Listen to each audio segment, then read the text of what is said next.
Hi అండి. Welcome to అమూల్య మంత్రి Telugu audio stories. ఈరోజు మనం వినబోయే స్టోరీ ప్రేమ వలయం. ఈ స్టోరీని నేను ఇప్పటి వరకు 12 ఎపిసోడ్స్ ఇచ్చాను. అయితే మధ్య మధ్యలో గ్యాప్ వస్తుంది కాబట్టి ముందే ఇచ్చిన ఎపిసోడ్స్లో నుండి ఇంపార్టెంట్ పార్ట్స్ని జత కలిపి మొత్తం స్టోరీని ఇవ్వబోతున్నాను. విని ఆనందించండి. అలాగే కథ నచ్చితే లైక్ చేసి కామెంట్ చేయండి. మన ఛానల్ని తప్పకుండా సబ్స్క్రైబ్ చేసుకోండి. ఒక ఊరిలో మంగమ్మ, సోమనాథం అనే దంపతులకు ఒక కొడుకు పుట్టాడు. అతని పేరు శ్రీరామ్ అని పేరు పెట్టుకున్నారు. శ్రీరామచంద్రుడిలాగే మంచి బుద్ధులు చెబుతూ పెంచుకొచ్చారు. తల్లిదండ్రుల మాటని గౌరవిస్తాడు శ్రీరామ్. ఆ ఊరిలో వాళ్ళకి బాగానే పొలాలు, ఆస్తులు ఉన్నాయి. శ్రీరామ్ కాలు కింద పెట్టనివ్వకుండా తల్లిదండ్రులు పెంచడం మొదలుపెట్టారు. ఆస్తి పాస్తుల్లో పుట్టి పెరిగిన శ్రీరామ్కి తల్లిదండ్రుల గారాబం ఎక్కువైపోయింది. అయినా సరే అతను తప్పుడు దారిలో నడవలేదు.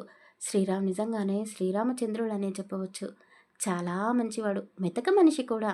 ఎదుటి వారిని అస్సలు ఇబ్బంది పెట్టలేడు. అలాంటి మనిషి స్కూల్ లైఫ్ని పూర్తి చేసుకొని కాలేజీ చేస్తున్న సమయంలో రాధిక అనే అమ్మాయిని చూసి వలచి ప్రేమించాడు. మొదట్లో ఇద్దరు మంచి స్నేహితుల్లాగే ఉండేవాళ్ళు. శ్రీరామ్ రాధికతో అతని ప్రేమ గురించి ఎప్పటికప్పుడు చెప్పాలనే ప్రయత్నం చేస్తూనే ఉన్నాడు. కానీ అతని మొహమాటం వల్ల ఆమె ముందు అతని ప్రేమ ఎంతో చెప్పలేకపోయేవాడు. కానీ రాధిక శ్రీరామ్ మనసుని చదివేసింది. ఆమెకి కూడా అతనంటే ఇష్టం, ప్రేమ, గౌరవం. కానీ ఒక అమ్మాయిగా ఆమె ప్రేమిస్తున్న విషయం అతని కంటే ముందుగానే బయటపెట్టలేకపోయింది. రాధికకి అమ్మ నాన్న చిన్నప్పుడే చనిపోయారు. అన్నయ్య మాత్రమే ఉన్నాడు. అతని పేరు శ్రీనివాస్. చిన్నప్పటి నుండి ఇద్దరు చాలా కష్టపడి చదువుకున్నారు. బంధువుల దగ్గరికి, తెలిసిన వాళ్ళ దగ్గరికి సహాయం కోసం ఎప్పుడూ వెళ్ళలేదు. వాళ్ళ కష్టం ఏంటో వాళ్ళే పడ్డారు. స్కూల్కి వెళ్ళే సమయంలో శ్రీనివాస్ చెల్లని చదివిస్తూ అతను చదువుకుంటూ సాయంత్రం హోటల్లో పనిచేసేవాడు. రాధిక కూడా ఖాళీగా ఉండేది కాదు. వృద్ధాపంలో ఉన్న ఒంటరి ముసలి వాళ్లకు వంట చేసి పెట్టేది. అలా ఇద్దరూ కష్టపడి వాళ్ళ రూపాయి వాళ్ళే జమ పెట్టుకుని చదువుకున్నారు. శ్రీనివాస్కి చెల్లెలంటే పంచ ప్రాణాలు. రాధికకి కూడా వాళ్ళ అన్నయ్య అంటే అంతే ప్రాణం. అతని మీద ప్రాణాలే పెట్టేసుకుంటుంది. ఆమె ప్రేమించిన శ్రీరామ్‌నైనా వదులుకోవడానికి ఇష్టపడుతుందేమో కానీ, తోడబుట్టిన అన్నయ్య చేతిని మాత్రం అస్సలు వదులుకోలేదు. అంతటి ఆత్మీయత ఉంటుంది వాళ్ళ మధ్య. రాధిక, శ్రీనివాస్ ఇద్దరూ కలిసి పిల్లలకి ట్యూషన్స్ చెప్పేవాళ్ళు. ఇప్పుడు శ్రీనివాస్ చదువు కంప్లీట్ అవ్వడంతో ఒక ప్రైవేట్ కంపెనీలో జాబ్ చేస్తున్నాడు. వాళ్ళ ప్రాణాలు ఇప్పుడు కాస్త కుదుటపడ్డాయి. అయితే రాధిక ఏ విషయమైనా సరే వాళ్ళ అన్నయ్యతో చెబుతుంది. కానీ శ్రీనివాస్‌ని ప్రేమించే విషయం మాత్రం అతని దగ్గర దాచిపెట్టింది. ఒకరోజు శ్రీనివాస్ రాధికని బయటికి తీసుకొని వెళ్ళాడు. గంట సమయం గడిచిన తర్వాత అతను ధైర్యం చేసి అతని మనసులోని మాటని రాధికకి చెప్పాడు. ఆమె ఏం జవాబు చెబుతుందా అని ఆశగా ఎదురు చూస్తూ ఉన్నాడు. రాధికకి కన్నీళ్లు ఆగడం లేదు. "నీకు ఇష్టం లేకపోతే నేను నచ్చలేదని నా మొహం మీదనే చెప్పేసేయ్. నేనేమీ బాధపడను. కానీ నువ్విలా ఏడవకు. నీ కళ్ళల్లో కన్నీళ్లను నేను చూడలేను" అని శ్రీరామ్ అన్నాడు. ఆమె అతన్ని గట్టిగా కౌగిలించుకొని ఏడుస్తూ, "ఈ మాట చెప్పడానికేనా నీకు ఇన్ని సంవత్సరాలు పట్టింది? నేను నేను మొదటిసారి చూసినప్పుడే నీ మీద నాకు ఒక క్రష్ ఏర్పడింది. నా మీద నువ్వు చేపిస్తున్న కేరింగ్‌కి అర్థమేమిటో ఆ మాత్రం తెలుసుకోలేనా? నేను ఇంకొక నెల రోజులు అయితే మన చదువు కంప్లీట్ అవుతుంది. ఆలోగా నువ్వు చెప్పకపోతే నేనే నీతో మాట్లాడాలి అనుకున్నాను. నువ్వంటే నాకు ఎంత ఇష్టమో మాటల్లో చెప్పలేను" అని రాధిక కూడా ఆమె మనసులో మాట చెప్పడంతో శ్రీరామ్ చాలా సంతోషించాడు. ఆ రోజు నుండి ఇద్దరూ పట్టలు వేసుకొని తిరగడం మొదలుపెట్టారు. ఒకరిని వదిలి ఒకరు ఒక్క క్షణం కూడా ఉండడం లేదు. కాలేజీలో అందరికీ తెలిసిపోయింది వీళ్ళిద్దరూ ప్రేమించుకుంటున్నారు అని. అయితే పార్కులో రాధిక శ్రీరామ్ని కౌగిలించుకోవడం శ్రీనివాస్ చూశాడు. ఈ మధ్య రాధిక ప్రవర్తన తేడాగా ఉంది అని అతను గమనిస్తూనే ఉన్నాడు. చెల్లెలు ఏ విషయమైనా సరే అతనితో ధైర్యంగా చెబుతుంది. మరి ఈ శ్రీరామ్ విషయం ఎందుకు నా దగ్గర దాచిపెట్టిందో? అతడు మంచివాడేనా? నా చెల్లెల్ని పెళ్లి చేసుకుంటాడా? ప్రేమించి మోసం చేస్తాడా అని శ్రీనివాస్ పరిపరి విధాలుగా ఆలోచించడం మొదలుపెట్టాడు. ఆ క్షణం నుండి శ్రీనివాస్ శ్రీరామ్ గురించి ఆరా తీయడం మొదలుపెట్టాడు. అతను చేసిన ఎంక్వైరీలో తెలిసిన నిజమేమిటంటే శ్రీనివాస్ చదువు కంప్లీట్ అవ్వగానే మంగమ్మ గారి అన్నయ్య కూతురు సుమలతతో కొడుకుకు పెళ్లి జరిపించాలని పెద్దలు నిర్ణయించుకున్నారు. ఆ విషయం తెలిసి శ్రీనివాస్కి చాలా బాధగా అనిపించింది. ఒక పక్క మరదలితో పెళ్లి పెట్టుకొని నా చెల్లితో ప్రేమాయణం నడిపిస్తున్నాడు, వీడు మోసగాడు, వాడి గురించి రాధికకి చెప్పాలి అని శ్రీనివాస్ అనుకున్నాడు. అయితే వాళ్ళ చెల్లెలకి లాస్ట్ ఎగ్జామ్ అయిపోగానే ఆమెని ఒక గుడికి తీసుకొని వెళ్ళాడు. చూడమ్మా రాధిక, ఈ దేవుడి సన్నిధిలో నిన్ను ఒక విషయం అడగనా అని అతను అనగానే రాధిక వాళ్ళ అన్నయ్య వైపు అలా చూస్తూ, ఏంటన్నయ్య, కొత్తగా నా పర్మిషన్ తీసుకుంటున్నావు? నన్ను నువ్వు ఏదో అడగాలి అని అనుకుంటున్నావు కదా, ఏమిటో అడుగు. పోనీ నేను చెప్పనా నువ్వు అడిగే ప్రశ్నకి సమాధానం అని రాధిక అన్నది. ఆమె ఏం చెప్పబోతుందో అతనికి తెలుసు. అతను ఏం ప్రశ్న అడగబోతున్నాడో ఆమెకి తెలుసు. చూడమ్మా, నువ్వు అనుకున్నట్టు ఆ శ్రీరామ్ మంచివాడేమీ కాదు. ఇప్పుడు ఎగ్జామ్స్ అయిపోగానే వాళ్ళ ఊరికి వెళ్తాడు. అక్కడ అతని కోసం వాళ్ళ మేనమామ కూతురు ఎదురు చూస్తూ ఉంది. శ్రీనివాస్ ఊరికి వెళ్ళడమే ఆలస్యం. వాళ్ళిద్దరికీ పెళ్లి జరిపిస్తారు. నేను అతని గురించి ఎంక్వైరీ చేశానమ్మా. నేను చెప్పింది నిజం. చెల్లెలు ప్రేమిస్తే అన్నయ్య ఆ ప్రేమకు వ్యతిరేకంగా ఉంటాడు. కానీ నేను అలాంటి వాడిని కాదమ్మా. నీ సంతోషాన్నే నేను కోరుకుంటాను. అతనితో నువ్వు హ్యాపీగా ఉంటావు అని నువ్వు నమ్మితే ఖచ్చితంగా మీ ఇద్దరికీ నేను అండగా ఉంటాను. కానీ ఒక కుటుంబం నిన్ను కోడలుగా యాక్సెప్ట్ చేయాలి అంటే శ్రీరామ్ ముందు వాళ్ళ పెద్దవాళ్ళని పంపించాలి. అసలు శ్రీరామ్కి తెలియకుండానే వాళ్ళ మరదలితో అతనికి పెళ్ళి ఖాయం చేస్తారా? ఒక్కసారి బాగా ఆలోచించుకో అమ్మా. అతను నీకు కరెక్టేనా అని శ్రీనివాస్ అడిగాడు. శ్రీనివాస్ అడిగిన ప్రశ్నకి ఆమె దగ్గర సమాధానం లేదు. ఎందుకంటే శ్రీరామ్ వాళ్ళ అమ్మ నాన్నల గురించి ముందుగానే చెప్పాడు. వాళ్ళు పల్లెటూరులో ఉంటారు, పొలం పనులు చేసుకుంటూ ఉంటారు అని. నేను ఒక్కడినే కొడుకుని వాళ్లకు. నా మీద వాళ్ళు ప్రాణాలు పెట్టేసుకున్నారు. నేను ఏది అడిగినా వాళ్ళు కాదనరు. ఇక నేను ప్రేమిస్తున్న నిన్ను వాళ్ళు ఎందుకు కాదంటారు? ఖచ్చితంగా మన ఇద్దరికీ పెళ్లి జరుగుతుంది. మా అమ్మ నాన్నలకు కూడా నువ్వు నచ్చుతావు. నువ్వు అంత అందంగా ఉంటావు తెలుసా అని ఆమె చెంపపై ముద్దు పెడుతూ అన్నాడు. ఒకరోజు ఆ విషయం ఆమె గుర్తుకు చేసుకుంది. అసలు శ్రీరామ్కి ఒక మరదలు ఉంది. ఆమెతో అతనికి పెళ్లి జరిపించాలి అని వాళ్ళ పెద్దవాళ్ళు ఆశపడుతున్నారేమో. ఆ విషయం నాతో ఎందుకు చెప్పలేదు అని రాధిక ఇటువైపు ఆలోచిస్తూ ఉంది. అలా 2 రోజులు గడిచిపోయాయి. అయితే ఎగ్జామ్స్ అవ్వగానే శ్రీరామ్ కూడా వాళ్ళ ఊరికి వెళ్ళాడు. అక్కడికి వెళ్ళగానే అతను రాధికని ప్రేమిస్తున్న విషయం వాళ్ళ అమ్మా నాన్నతో చెప్పాలి అనుకున్నాడు. కానీ వాళ్ళు అతనికి ఒక పెద్ద షాక్ ఇచ్చారు. అతని పర్మిషన్ లేకుండానే, అతన్ని ఒక్క మాట కూడా అడగకుండానే వాళ్ళ మేనమామ కూతురు సుమలతతో పెళ్లి ఖాయం చేశారు. ఇప్పుడు ఆమెను పెళ్లి చేసుకోవడానికి శ్రీరామ్ని అర్జెంటుగా ఊరికి పిలిపించారు వాళ్ళ పెద్దవాళ్ళు. అతను వాళ్ళ అమ్మా నాన్నలో ఎవరికైనా ఆరోగ్యం బాలేదా అని టెన్షన్ పడిపోయాడు. రాధికతో ఒక్క మాట కూడా చెప్పకుండా ఊరికి వెళ్ళిపోయాడు.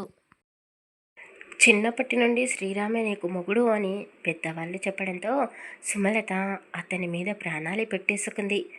అతన్ని ఎంతగానో ప్రేమించింది. కానీ అతని సెలవులకు ఇంటికి వచ్చినప్పుడు మాత్రం తెగ సిగ్గుపడిపోయేది. ఆమె ప్రేమిస్తున్న విషయం ఒక్కసారి కూడా అతనితో చెప్పలేకపోయింది. ఇక ఇప్పుడు వాళ్ళిద్దరికీ పెళ్లి జరగబోతుంది అని ఆమె ఎంతగానో సంతోషిస్తుంది. ఆమె సంతోషాన్ని చూసి పెద్దవాళ్ళు కూడా చాలా మురిసిపోయారు. కానీ శ్రీరామ్ ప్రేమిస్తున్న విషయం వాళ్ళ అమ్మా నాన్నలతో చెప్పాడు. ఈ పెళ్ళి నాకు ఇష్టం లేదు, నేను రాధికాని తప్ప ఇంకెవరిని పెళ్లి చేసుకోను అని అతను ఖచ్చితంగా చెప్పేశాడు. శ్రీరామ్ వాళ్ళ అమ్మా నాన్నలు సుమలత వాళ్ళ అమ్మా నాన్నలు కలిసి ఆలోచించారు. ఎంతైనా మనం ఒకటి. మన రక్తం మనలోనే కలిసిపోవాలి. మన పిల్లలకు పుట్టబోయే పిల్లలకు మన పౌరుషమే రావాలి అంటే వీళ్ళిద్దరికి మాత్రమే పెళ్లి చేయాలి. వీడిని సిటీకి వెళ్ళి చదువుకోమని పంపిస్తే ఎవరినో అమ్మాయిని ప్రేమించి వచ్చాడంట. ఆమెకి మాట కూడా ఇచ్చాడంట పెళ్లి చేసుకుంటాను అని. మరి ఇక్కడ నా కూతురి పరిస్థితి ఏంటి అని మంగమ్మ గారి అన్నయ్య నిలదీసి అడిగాడు. అన్నయ్య, నువ్వు బాధపడకు. నా కొడుకుది పసి మనసు. ఇంకా వాడికి లోకజ్ఞానం తెలీదు. ఎవరు ఎలాంటి వాళ్ళో తెలుసుకోలేకపోతున్నాడు. సిటీలో పుట్టి పెరిగిన ఆ బజారు ముండా నా కొడుకుని లొంగ తీసుకున్నట్టుంది. ఏ మందో మాకో పెట్టినట్టుంది. మీరు ఈ విషయం గురించి నా కోడలి దగ్గర అస్సలు మాట్లాడకండి. అది బాధపడితే నేను చూడలేను. మీ ఇద్దరు కలిసి నా కొడుకుని ఒక బాబా దగ్గరికి తీసుకొని వెళ్ళండి. అతను వాడికి పట్టిన ఆ ప్రేమ అనే దయ్యాన్ని వదిలిస్తాడు. ఇక నేను వదిన కలిసి సిటీకి వెళ్ళి ఆ పిల్లకు బుద్ధి చెప్పి వస్తాము. అలాగే ఈ పెళ్లి శుభలేఖని కూడా ఇచ్చి వస్తాము. పెళ్ళికి రమ్మని కాదు, నా కొడుకుకి దూరంగా వెళ్ళిపోమని చెప్తాను. నా పద్ధతిలో చెప్తాను అని మంగమ్మ చెప్పడంతో వాళ్ళ అన్నయ్య వదిన కాస్త చిరునవ్వు నవ్వారు. మంగమ్మ చెప్పింది అంటే ఇక ఆమె మాటకు తిరిగే ఉండదు. మంగమ్మ, ప్రభావతి ఇద్దరు కలిసి రాధికాని కలవడానికి సిటీకి వచ్చారు. శ్రీరామ్ రాధిక గురించి చాలా తక్కువగానే వాళ్ళతో చెప్పాడు. రాధికాని చూడగానే వాళ్ళిద్దరికీ నచ్చేసింది. ఆమె అమాయకత్వం, ఆమె నవ్వు, ఆమె అందం వాళ్ళిద్దరినీ ఆకట్టుకుంది. సుమలత కూడా ఎవరినైనా ప్రేమించి శ్రీరామ్తో పెళ్ళి వద్దు అని అంటే గనక మంగమ్మ ఇప్పటికిప్పుడే రాధికకి శ్రీరామ్తో పెళ్ళి జరిపించేది. ఎందుకో రాధికాని చూస్తే ఆమెకు కాస్త జాలి కలిగింది. ఎప్పటికైనా సరే ఈ అమ్మాయితో నాకు పని పడుతుందేమో అని ముందుగానే ఆమె ఊహించుకుంది. ఆ క్షణం ఆమెకు అలా ఎందుకు అనిపించిందో ఆవిడకు తెలీదు. భయపెట్టో, కొట్టో, తిట్టో రాధికాని ఆమె కొడుకు జీవితంలో నుండి దూరంగా పంపించాలి అనుకుంది. కానీ ఆమె అలా చేయలేకపోయింది. 4 కన్నీటి చుక్కలను బయటికి తీసి, చూడమ్మా, నీ గురించి నా కొడుకు చెప్పాడు. నిన్ను నేను తప్పు పట్టడం లేదు. కానీ మీ ఇద్దరి వయసు ప్రభావం అలాంటిది. నా కొడుకుకు చిన్నప్పుడే నా మేనకోడలితో పెళ్లి ఖాయం చేశాము. చిన్నప్పటి నుండి వాళ్ళిద్దరూ కలిసే పెరిగారు కదా. అందుకే వాడు నా మేనకోడల్ని పెళ్ళాం అనే దృష్టితో చూడలేకపోయాడు. కానీ నా అన్నయ్య కూతురంటే నాకు ప్రాణమమ్మ. వాడి జాతకం ప్రకారం నా కోడలితోనే వాడికి పెళ్లి జరిపించాలి. లేదంటే వాడి ఆయుష్ మధ్యలోనే ఆగిపోతుంది అని కన్నీళ్లు పెట్టుకొని రాధిక చేతులు పట్టుకుంది. ప్రేమించిన వాడి మనసులో నేనే ఉన్నాను అంటే శ్రీరామ్ నన్ను ఎంతగానో ప్రేమిస్తున్నాడు. అలాంటి మనిషి మధ్యలోనే చనిపోతే భార్య అయినా ప్రేయసి అయినా తట్టుకోలేదు. రాధిక ఆలోచనలో పడింది. ఆమె అలా ఆలోచిస్తూ ఉన్న సమయంలోనే మంగమ్మ, ప్రభావతి ఇద్దరు మాటలతో ఆమెను మ్యానిపులేట్ చేసేశారు. రాధిక వట్టి అమాయకురాలు కాబట్టి వీళ్ళ మాటలని నమ్మేసింది. నాకు మా అన్నయ్యకి ఎవరూ లేరు. శ్రీరామ్ని పెళ్లి చేసుకుంటే అత్త మామ రూపంలో వీళ్ళని కన్న తల్లిదండ్రుల్లా చూసుకోవచ్చు అని ఆశపడింది. కానీ ఇప్పుడు నేను శ్రీరామ్ని పెళ్లి చేసుకుంటే శాశ్వతంగా వీళ్ళకి కొడుకుని దూరం చేస్తానా? అలా జరగకూడదు అని ఆలోచించుకుంది. శ్రీరామ్ని వదులుకోవాలని నిర్ణయించుకుంది. మిమ్మల్ని ఎదిరించి మేమిద్దరం పెళ్లి చేసుకొని సంతోషంగా ఉండలేము. మీరు చెప్పినట్టే శ్రీరామ్కి ప్రాణగండం ఉంది అంటే అతని ప్రాణాలని కాపాడడానికి నేను ఏమైనా చేస్తాను. ఎందుకంటే నేను ఆయన్ని ప్రేమిస్తున్నాను. ఎక్కడ ఉన్నా సరే నా శ్రీరామ్ సంతోషంగా ఉండాలి. మీరు కంగారు పడకండి. నేను శ్రీరామ్ జీవితంలో నుండి పక్కకు జరుగుతాను. మీకు నచ్చిన అమ్మాయితో మీ అబ్బాయి పెళ్లి జరిపించండి అని చెప్పింది. వాళ్ళు ఇంట్లోకి వచ్చినప్పుడే శ్రీనివాస్ కూడా ఇంటికి వచ్చేశాడు. బయటే ఆగిపోయి వాళ్ళ మాటలు వింటూ ఉన్నాడు. వాళ్ళు వచ్చిన పని అయిపోవడంతో పెళ్లి శుభలేఖని రాధిక చేతిలో పెట్టేసి చాలా సంతోషిస్తూ వాళ్ళు అక్కడి నుండి వెళ్ళిపోయారు. శ్రీనివాస్ ఇంట్లోకి రాగానే రాధిక వాళ్ళ అన్నయ్యని పట్టుకొని ఏడ్చేసింది. అతను ఆమె తల నిమురుతూ, ఇప్పుడు ఏం చేయాలనుకుంటున్నావు అని అడిగాడు. అన్నయ్య, నిజంగా శ్రీరామ్ చాలా మంచివాడన్నయ్య. ఇందులో అతని తప్పేమీ లేదు అని ఏడుస్తూ ఉంది. అవును, వాడి తప్పేమీ లేదు. వాణ్ణి నమ్మడం నీ తప్పు. వాడు ఇక్కడ నీతో ప్రేమ అనే పేరుతో టైంపాస్ చేశాడు. నీ ముందుకు వచ్చే ధైర్యం లేక వాళ్ళ అమ్మతో రాయబారం పంపించాడు. నువ్వు బాధపడకమ్మా, నీకు తోడుగా నేను ఉన్నాను. ఈ ఊరిలోనే ఉండి వాడి జ్ఞాపకాలను గుర్తు చేసుకుంటూ బ్రతకడం అనవసరం. మనం ఈరోజే ఇక్కడి నుండి వెళ్ళిపోతున్నాము. పక్క స్టేట్లో నాకు మంచి జీతంతో ఉద్యోగం వచ్చింది. నువ్వు కూడా అక్కడే కొద్ది రోజులు ఏదైనా జాబ్ చేసుకో. ఆ తర్వాత ఏం చేయాలో ఆలోచిస్తాను అని శ్రీరామ్ చెప్పాడు. వాళ్ళ అన్నయ్య చెప్పినట్టుగానే రాధిక తలాడించింది. ఇద్దరూ ఆ రోజు నైటే ఆ ఊరు విడిచిపెట్టి వేరే స్టేట్కి వెళ్ళిపోయారు. శ్రీరామ్ సిటీకి వచ్చి రాధిక కోసం ఎంతగానో వెతికి చూశాడు. ఆమె జాడ అతనికి తెలియలేదు.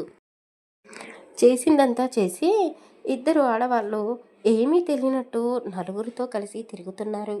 ఒరేయ్, నువ్వు ప్రేమించిన అమ్మాయి ఎక్కడ ఉందో తీసుకుని రమ్మంటే రావేంటిరా? కనీసం ఆ పిల్ల అడ్రస్ ఎక్కడో మాకైనా చెప్పు, మేము వెళ్ళి బ్రతిమాలి తీసుకొని వస్తాము అని మంగమ్మ ఏమీ తెలియని అమాయకురాల్లా కొడుకు దగ్గర ఆమె నాటకాన్ని మొదలుపెట్టేసింది. అమ్మ, అమ్మ, 2 రోజుల నుండి రాధిక కోసం వెతుకుతూనే ఉన్నాను. ఆమె ఎక్కడికి వెళ్ళిందో తెలియడం లేదు. ఆ ఇల్లు ఖాళీ చేసి వెళ్ళిపోయారంట అని అతను చాలా బాధపడుతూ చెప్పాడు. చెప్పేవాళ్ళు లేక ఆ పిల్ల ఏదో నీతో టైం పాస్ చేసినట్టుంది. వాళ్ళకు పెద్దవాళ్ళు ఎవరూ లేరు అని చెప్తున్నావు కదా. చెప్పేవాళ్ళు లేక ఇలా మనుషులతో ఆటలాడుకుంటున్నట్టుంది. ఇప్పటికైనా మించిపోలేదు. ఇంకో 2 రోజుల్లో నీకు సుమలతకు పెళ్ళి అని ఖాయం చేశాం కదా. నువ్వు సుమలతను పెళ్లి చేసుకో నాయనా. అది నీ మీద ప్రాణాలే పెట్టేసుకుంది. నువ్వు ప్రేమించిన అమ్మాయి నిన్ను మోసం చేసి వెళ్ళిపోయింది. ఇప్పుడు నువ్వు సుమలతకు అన్యాయం చేయకు అని వాళ్ళ అమ్మ నాన్న బ్రతిమాలి చెప్పడంతో ఇక తప్పనిసరిగా పెద్దవాళ్ళ మాటని కాదనలేక మరదలు సుమలతనే పెళ్లి చేసుకున్నాడు. పెళ్లి తర్వాత అతను భార్యతో సరిగ్గా మాట్లాడలేదు. రాధికాని మర్చిపోలేకపోతున్నాడు. భార్యాభర్తల మధ్య దూరం ఉంది అని పెద్దవాళ్ళు గ్రహించారు. వాళ్ళు ఉండేది పల్లెటూరులోనే కాబట్టి ఏవో మూలికలు తెచ్చి అతను తినే ఆహారంలో కలిపి తినిపించారు. ఒక వారం రోజుల పాటు ఒళ్ళు తెలియకుండా భార్యతో కాపురం చేశాడు శ్రీరామ్. ఫలితంగా ఆమె గర్భవతి కూడా అయ్యింది. అతనికి తెలియకుండానే భార్యతో కాపురం చేశాడు. అయినా సరే రాధికనే మర్చిపోలేదు. అలా అని సుమలతతో కఠినంగా ఉండలేకపోతున్నాడు. పెద్దవాళ్ళు చేసిన తొందరపాటుకు భార్యని శిక్షించలేడు కదా. ఇప్పుడు అతని బిడ్డ ఆమె కడుపులో మోస్తుంది. ఆమెను ఎంతో జాగ్రత్తగా చూసుకుంటున్నాడు. రోజులు మారుతున్న కొద్దీ ఆ బిడ్డపైన అతను ప్రేమను పెంచుకుంటున్నాడు. సుమలత మాత్రం చాలా సంతోషంగా ఉంది. భర్త మనసులో పరాయి ఆడది స్థానం సంపాదించుకుంది అని ఆమెకు తెలియదు. చాలా సంతోషంగా ఒక బిడ్డకి జన్మనిచ్చింది. వాడిని ఎంతో ఆశగా ప్రేమతో కనింది సుమలత. రంగు తక్కువే అయినా ఎంతో కాంతివంతంగా వెలిగిపోతూ ఉంది అతని ముఖం. చిరునవ్వులు చిందిస్తున్న ఆ బాబుకి ప్రేమగా దేవేంద్ర అని పేరు పెట్టుకుంది సుమలత. శ్రీరామ్ ఇక ఆ పల్లెటూరులో ఉండలేక సిటీకి వచ్చేశాడు. అక్కడే ఒక బిజినెస్ స్టార్ట్ చేశాడు. వర్క్లో పడి శ్రీరామ్ కొడుకు బాధ్యత పూర్తిగా సుమలతకే అప్పజెప్పేశాడు. ఆమె పల్లెటూరులో పుట్టి పెరిగింది కాబట్టి ఇంటి పని, వంట పని, చంటిబాబు పని చూసుకుంటూ భర్తకి కావలసినవన్నీ వండి పెడుతూ ఒక భార్యగా ఆమె బాధ్యతని నెరవేరుస్తూ ఉంది. దేవేంద్ర పుట్టక ముందు శ్రీరామ్ సుమలతతో ఒక వారం రోజుల పాటు కాపురం చేశాడు. ఆ తర్వాత ఆమెను అతను దగ్గరికి తీసుకోలేదు. ఇప్పుడు దేవేంద్రకి 3 సంవత్సరాలు. ఎందుకు నన్ను మీరు దూరం పెడుతున్నారు అని సుమలత ఎప్పుడు భర్తనే నిలదీసి అడగలేదు. ఆమె ఓర్పు సహనాలకి శ్రీరామ్ మనసు కూడా కరిగిపోయింది. ఇప్పుడిప్పుడే సుమలతతో ఫ్రీగా ఉంటున్నాడు. దేవేంద్రని భుజాల మీద వేసుకొని తిరుగుతున్నాడు. అతను స్టార్ట్ చేసిన బిజినెస్ సక్సెస్ఫుల్గా రన్ అవుతుంది. అర్థం చేసుకునే భార్య, అలరించే బాబు, చక్కటి కుటుంబం. ఇంతకంటే ఒక మనిషికి ఏం కావాలి అని శ్రీరామ్ అనుకున్నాడు. ఇక భార్యని దూరం పెట్టడం బాగోదు అని ఆ రోజు ఆమెని దగ్గరికి తీసుకున్నాడు. వాళ్ళిద్దరూ చాలా సంతోషంగా కాపురం చేసుకుంటున్నారు. వీళ్ళ సంతోషాన్ని చూసి అతని తల్లిదండ్రులు కూడా సంతోషపడ్డారు. సుమలత మళ్ళీ ప్రెగ్నెంట్ అయింది. ఈ మధ్యన ఆమెకు ఆరోగ్యం బాగుండడం లేదు. ప్రెగ్నెన్సీ సమయంలో ఇలాగే ఉంటుంది అని అందరూ సరిపెట్టుకున్నారు. శ్రీరామ్ భార్యను ఇప్పుడు ఎంతగానో ప్రేమిస్తున్నాడు. సుమలతని కాలు కింద పెట్టనివ్వకుండా చూసుకుంటున్నాడు. సుమలతకి ఒక తమ్ముడు ఉన్నాడు. అతని పేరు నరేష్. అతనికి జయసుధ అనే అమ్మాయితో పెళ్లి జరిపించారు.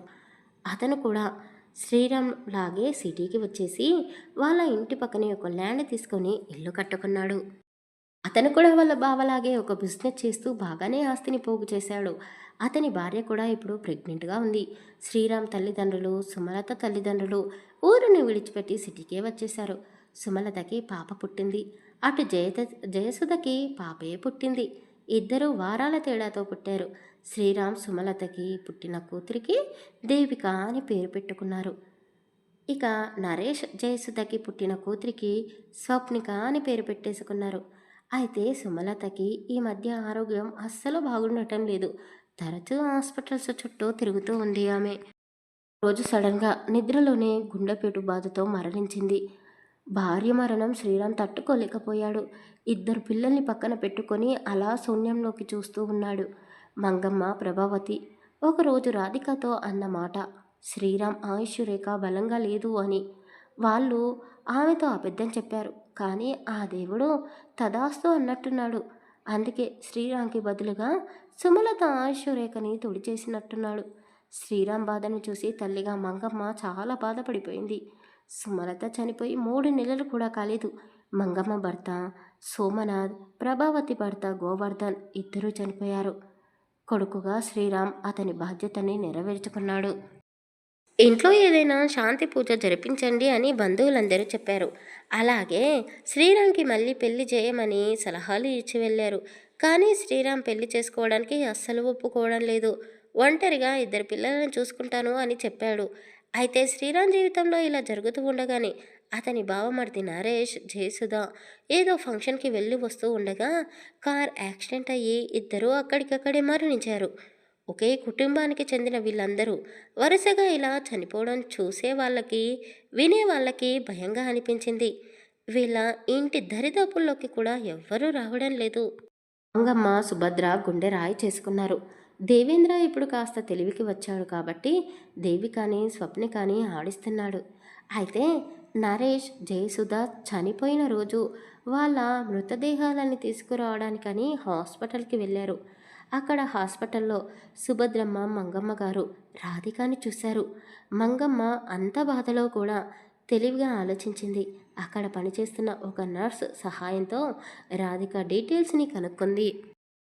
ఒకరోజు రాధిక దగ్గరికి మంగమ్మ ఒంటరిగా వెళ్ళింది. ఆమెని చూడగానే రాధిక షాక్ అయింది. మీరేంటండి ఇక్కడికి వచ్చారు? శ్రీరామ్ ఎలా ఉన్నాడు, బాగున్నాడా అని అడిగింది. ఆమె జరిగింది మొత్తం చెప్పుకు రావడం మొదలుపెట్టింది. వరుసగా వాళ్ళ ఇంట్లో అందరూ చనిపోవడం రాధికకి కూడా బాధగా అనిపించింది. ఒంటరి జీవితం ఎలా ఉంటుందో నాకు బాగా తెలుసు అని అన్నది. మంగమ్మ కళ్ళు తుడుచుకొని, ఒంటరి జీవితం అంటావేంటమ్మా, నువ్వు ఇంకా పెళ్లి చేసుకోలేదా అని అడిగింది. ఆమె లేదు అన్నట్టుగా తలాడించింది. అవును, నీకు ఒక అన్నయ్య ఉన్నాడు అని విన్నాను, ఎక్కడ అతను అని అడిగింది. ఆమె గోడ వైపు తగిలించి ఉన్న ఫోటోని చూపిస్తూ "మా అన్నయ్య కూడా చనిపోయాడు అని ఏడుస్తూ చెప్పింది. ఎలా జరిగింది అని మంగమ్మ అడిగింది. మీరు శ్రీరామ్ పెళ్లి గురించి నాతో మాట్లాడి వెళ్ళిపోయిన తర్వాత నేను, మా అన్నయ్య ఆ ఊరిని, ఆ ఇంటిని విడిచిపెట్టి ఇక్కడికి వచ్చేసాము. ఇక్కడికి వచ్చిన తర్వాత ఇద్దరం జాబ్ చేసుకుంటూ ప్రశాంతమైన జీవితం గడిపాము. ఆ మధ్య వరదలు వచ్చినప్పుడు మేము ఉండే ఏరియా మొత్తం కొట్టుకుపోయింది. ఎంతోమంది చనిపోయారు. మా అన్నయ్యకి ధైర్యం ఎక్కువ. నేను ఎంత చెప్తున్నా వినకుండా ఎదుటి వాళ్లకు సహాయం చేయడానికని వెళ్ళి ఎంతోమందిని కాపాడి అతను వరదల్లో కొట్టుకొని పోయాడు. కనీసం శవం కూడా నాకు దొరకలేదు అని ఏడుస్తూ చెప్పింది. మంగమ్మ అన్నీ ముందుగానే తెలుసుకొని రాధిక దగ్గరికి వచ్చింది. ఆమెకు ఇంకా పెళ్లి కాలేదు, ఒంటరిగా ఇలా ఒక ఇంట్లో ఉంటుంది అని ఆ నర్సు సహాయంతో అన్ని వివరాలు తెలుసుకొని వచ్చింది. ఇప్పుడు ఆమెకు రాధిక అవసరం ఎంతగానో ఉంది. కొడుకు ప్రాణం లేనట్టుగా జీవిస్తున్నాడు. పెళ్లి చేసుకోమని ఎంత బ్రతిమాలినా అతను మరో పెళ్లి చేసుకోవడానికి ఇష్టపడడం లేదు. కానీ ప్రేమించిన అమ్మాయి కళ్ళ ముందు ఉంటే మళ్ళీ అతను మనిషిలా మారుతాడు అని ఆమె ఆశపడింది. కానీ డైరెక్ట్గా నా కొడుకుని పెళ్లి చేసుకుంటావా అని రాధికని ఆమె అడగలేకపోయింది. నీ సహాయం ఇప్పుడు నాకు కావాలి. నేను ముసల్దాన్ని అయిపోయాను. ఆ చిన్న పిల్లల్ని చూసుకోవడం నా వల్ల కావడం లేదు.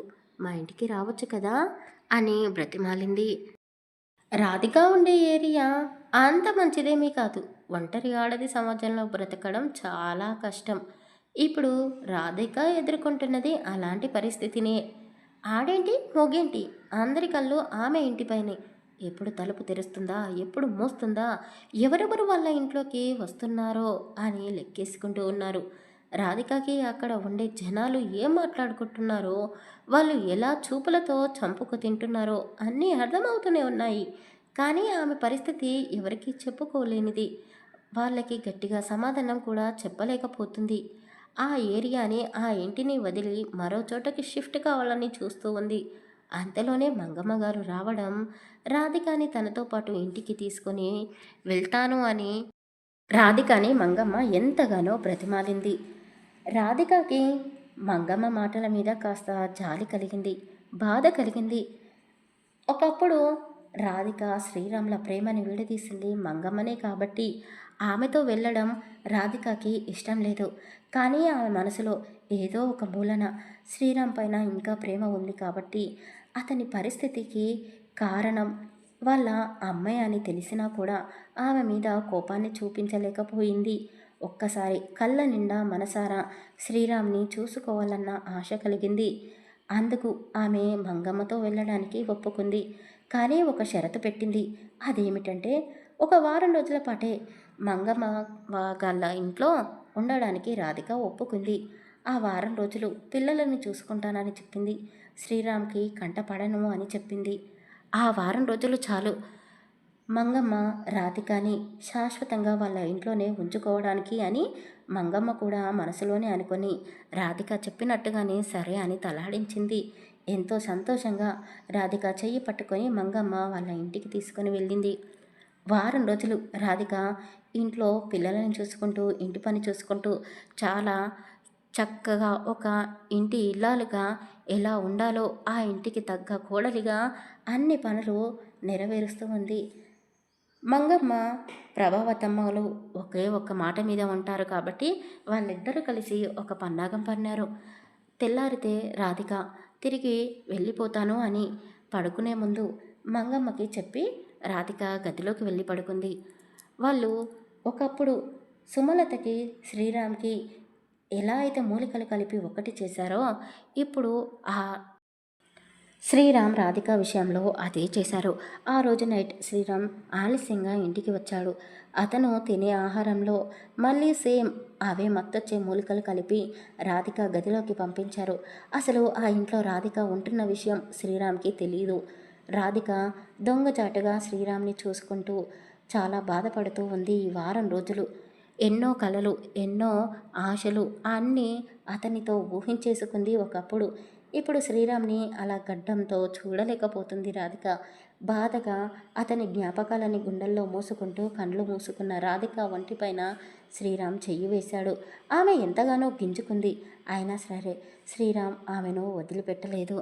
ఆ రాత్రి ఒక్కటైన వాళ్ళిద్దరికీ వీళ్ళిద్దరూ పెద్దవాళ్ళగా పెళ్లి జరిపించారు. రాధిక చాలా బాధపడింది.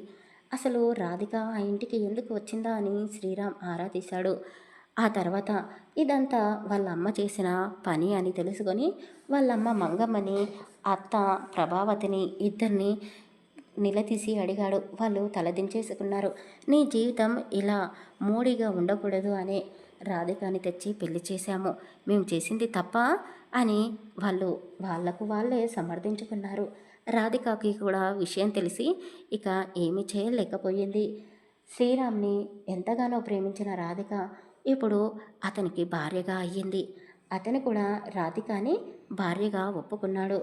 ఇద్దరు ఆ ముగ్గురి పిల్లల్ని సొంత పిల్లల్లాగే పెంచడం మొదలుపెట్టారు. రాధిక గర్భవతి అయ్యింది. ఆమె గర్భవతి అని తెలియగానే ప్రభావతికి కడుపు మండిపోయింది. చూసావా వదిన, నీ కొడుకు పెళ్ళి వద్దు అని చెప్పాడు.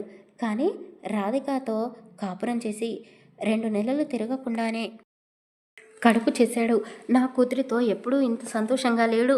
దాని ఉసురు నీ కొడుకుకు తప్పకుండా తగులుతుంది అని ప్రభావతి ఎప్పుడూ అంటూ ఉండేది.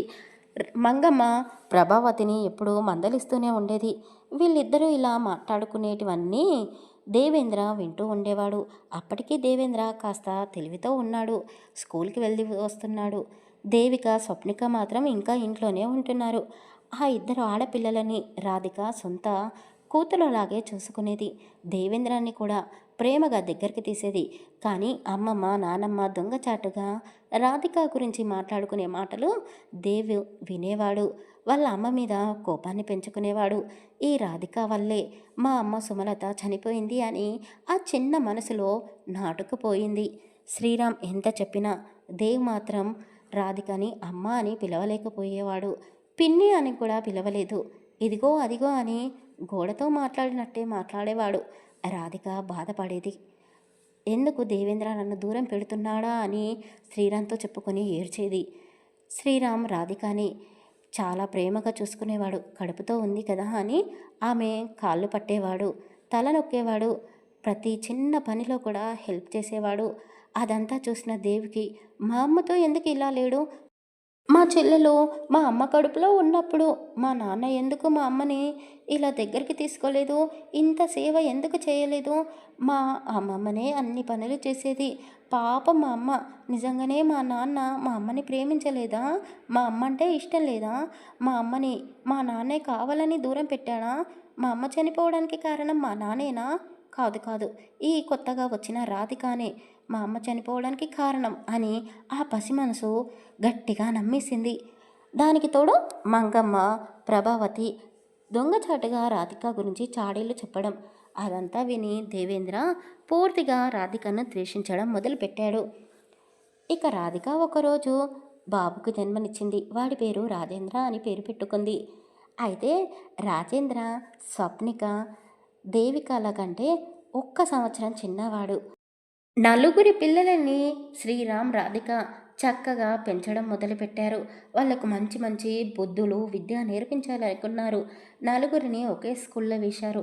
దేవేంద్ర వీళ్ళందరికంటే పెద్దవాడు కాబట్టి స్వప్నికకి, దేవేంద్రకి ఎప్పుడూ తోడుగా ఉండేవాడు. రాజేంద్రని ఎవరైనా కొట్టినా, ఏడిపించినా వాడి గురించి దేవ్ అస్సలు పట్టించుకునేవాడే కాదు. కానీ రాజేంద్రకి వాళ్ళ అన్నయ్య దేవేంద్ర అంటే ప్రాణం అనే చెప్పొచ్చు. ఇక స్వప్నిక దేవికతో చాలా క్లోజ్గా ఉంటాడు. కానీ దేవిని చూస్తే భయపడేవాడు. అతని గొంతు వింటేనే సైలెంట్గా ఉండేవాడు. అంత అంత చిన్న వయసులో నుండే దేవ్ కఠినంగా ఉండడం మొదలుపెట్టాడు. రాజేంద్ర, స్వప్నిక, దేవిక ఎప్పుడూ సంతోషంగా నవ్వుతూ కేరింతలు వేస్తూ ఇల్లంతా తిరిగేవాళ్ళు. దేవ్ మాత్రం చదువు చదువు అని చదువుపైనే పడేవాడు. అన్నిట్లోనూ ఫస్ట్ వచ్చేవాడు. దానికి తోడు అతను చాలా గట్టిగా తింటాడు. నానమ్మ, అమ్మమ్మ ప్రేమ వల్ల అతను వయసుకు మించిన హైటు, వెయిట్తో పెరిగిపోయాడు. రాజేంద్ర మాత్రం ఆడపిల్లలు తిన్నట్టు లైట్గా తింటూ వాళ్ళతో ఆడుకుంటూ ఉండేవాడు. వీడు ఆడంగి వెధవా అని దేవేంద్ర మనసులోనే అనుకుని నవ్వుకునేవాడు. ఇక అమ్మమ్మ, ప్రభావతి, నానమ్మ, మంగమ్మ మాత్రం దేవేంద్రని, స్వప్నికని ఒక దగ్గర కూర్చోబెట్టి, మీరిద్దరూ మొగుడు పెళ్ళాలే, నువ్వు పెద్దయ్యాక దేవ్ బావనే పెళ్లి చేసుకోవాలి అని సైలెంట్గా ఉండేది. దేవ్ మాత్రం లోపలే ఓకే, తనే నా భార్య, పెద్దయ్యాక మామయ్య కూతుర్నే నేను పెళ్లి చేసుకోవాలి, అమ్మమ్మ చెప్పింది, నానమ్మ చెప్పింది, ఇక స్వప్నిక నాకు సొంతం అని అనేసుకునేవాడు. కానీ స్వప్నిక మాత్రం సైలెంట్గా ఉండేది. దేవ్ అంటే స్వప్నికకి కూడా భయమే. రాజేంద్ర ఎంత భయపడతాడో దానికి రెట్టింపు స్వప్నిక దేవ్ మాటకి భయపడుతుంది. అతన్ని చూస్తేనే హడలిపోతుంది. ఎప్పుడైనా ఒకసారి దేవ్ వాళ్ళతో ఆడుకోవడానికి ఇంట్లోకి వస్తే నాకు సుస్సు వస్తుంది అని స్వప్నిక ఇంట్లోకి పారిపోతుంది. అంత భయం స్వప్నిక అంటే. ఇక అతని ముందు ఏమీ మాట్లాడకుండా సైలెంట్గా ఉండేది. దేవ్ వెళ్ళిపోగానే ఒసై నానమ్మ, అమ్మమ్మ మీకేమైనా బుద్ధి ఉందానే, దేవుని నేనెందుకు పెళ్లి చేసుకుంటాను, వాడు ఒక కోపిష్టోడు, నన్ను పెళ్లి చేసుకున్న తర్వాత కొడతాడు, తిడతాడు, నేను అస్సలు పెళ్లి చేసుకొని కావాలంటే రాజేంద్రబాబుని పెళ్లి చేసుకుంటాను, నా రాజా నన్ను ప్రేమగా చూసుకుంటాడు అని చిన్నప్పటి నుండే స్వప్నిక రాజు పైన మనసు పడేసుకుంది. కానీ అది పసితనం కాబట్టి రాజు మీద ఆమె చూపిస్తున్నది ప్రేమ అని తెలుసుకోలేకపోయింది. కాలం మారుతున్న కొద్దీ వీళ్ళ వయసు కూడా పెరుగుతూ వచ్చింది. రాజేంద్ర స్వప్నిక అందాలను చూసి ఆగలేకపోతున్నాడు. కాలేజ్ డేస్లోనే స్వప్నికని ప్రేమిస్తున్న విషయం ఆమెతో చెప్పేశాడు. ఆమెకు కూడా అతనంటే ఇష్టం ఉండడంతో ఆమె కూడా అతని ప్రేమని యాక్సెప్ట్ చేసేసింది. నిజానికి స్వప్నికనే రాజేంద్రని అతనికంటే ఎక్కువగా ప్రేమిస్తుంది. కానీ ఆ విషయం ముందుగా ఆమె చెప్పలేకపోయింది. కాస్త పెట్టు చూపించింది. వీళ్ళ ప్రేమకి పెద్ద దేవిక. వీళ్ళిద్దరూ ప్రేమించుకుంటున్న విషయం దేవికకి తప్ప ఇంట్లో ఎవ్వరికీ తెలియదు. బయట కాలేజీలో కూడా వీళ్ళిద్దరూ ఎనిమిస్ లాగే ఉంటారు. టామ్ అండ్ జెర్రీ లాగా కొట్లాడుతూనే ఉంటారు. వీళ్ళు అదే టామ్ అండ్ జెర్రీ ఆట ఇంట్లో కూడా ఆడేవాళ్ళు.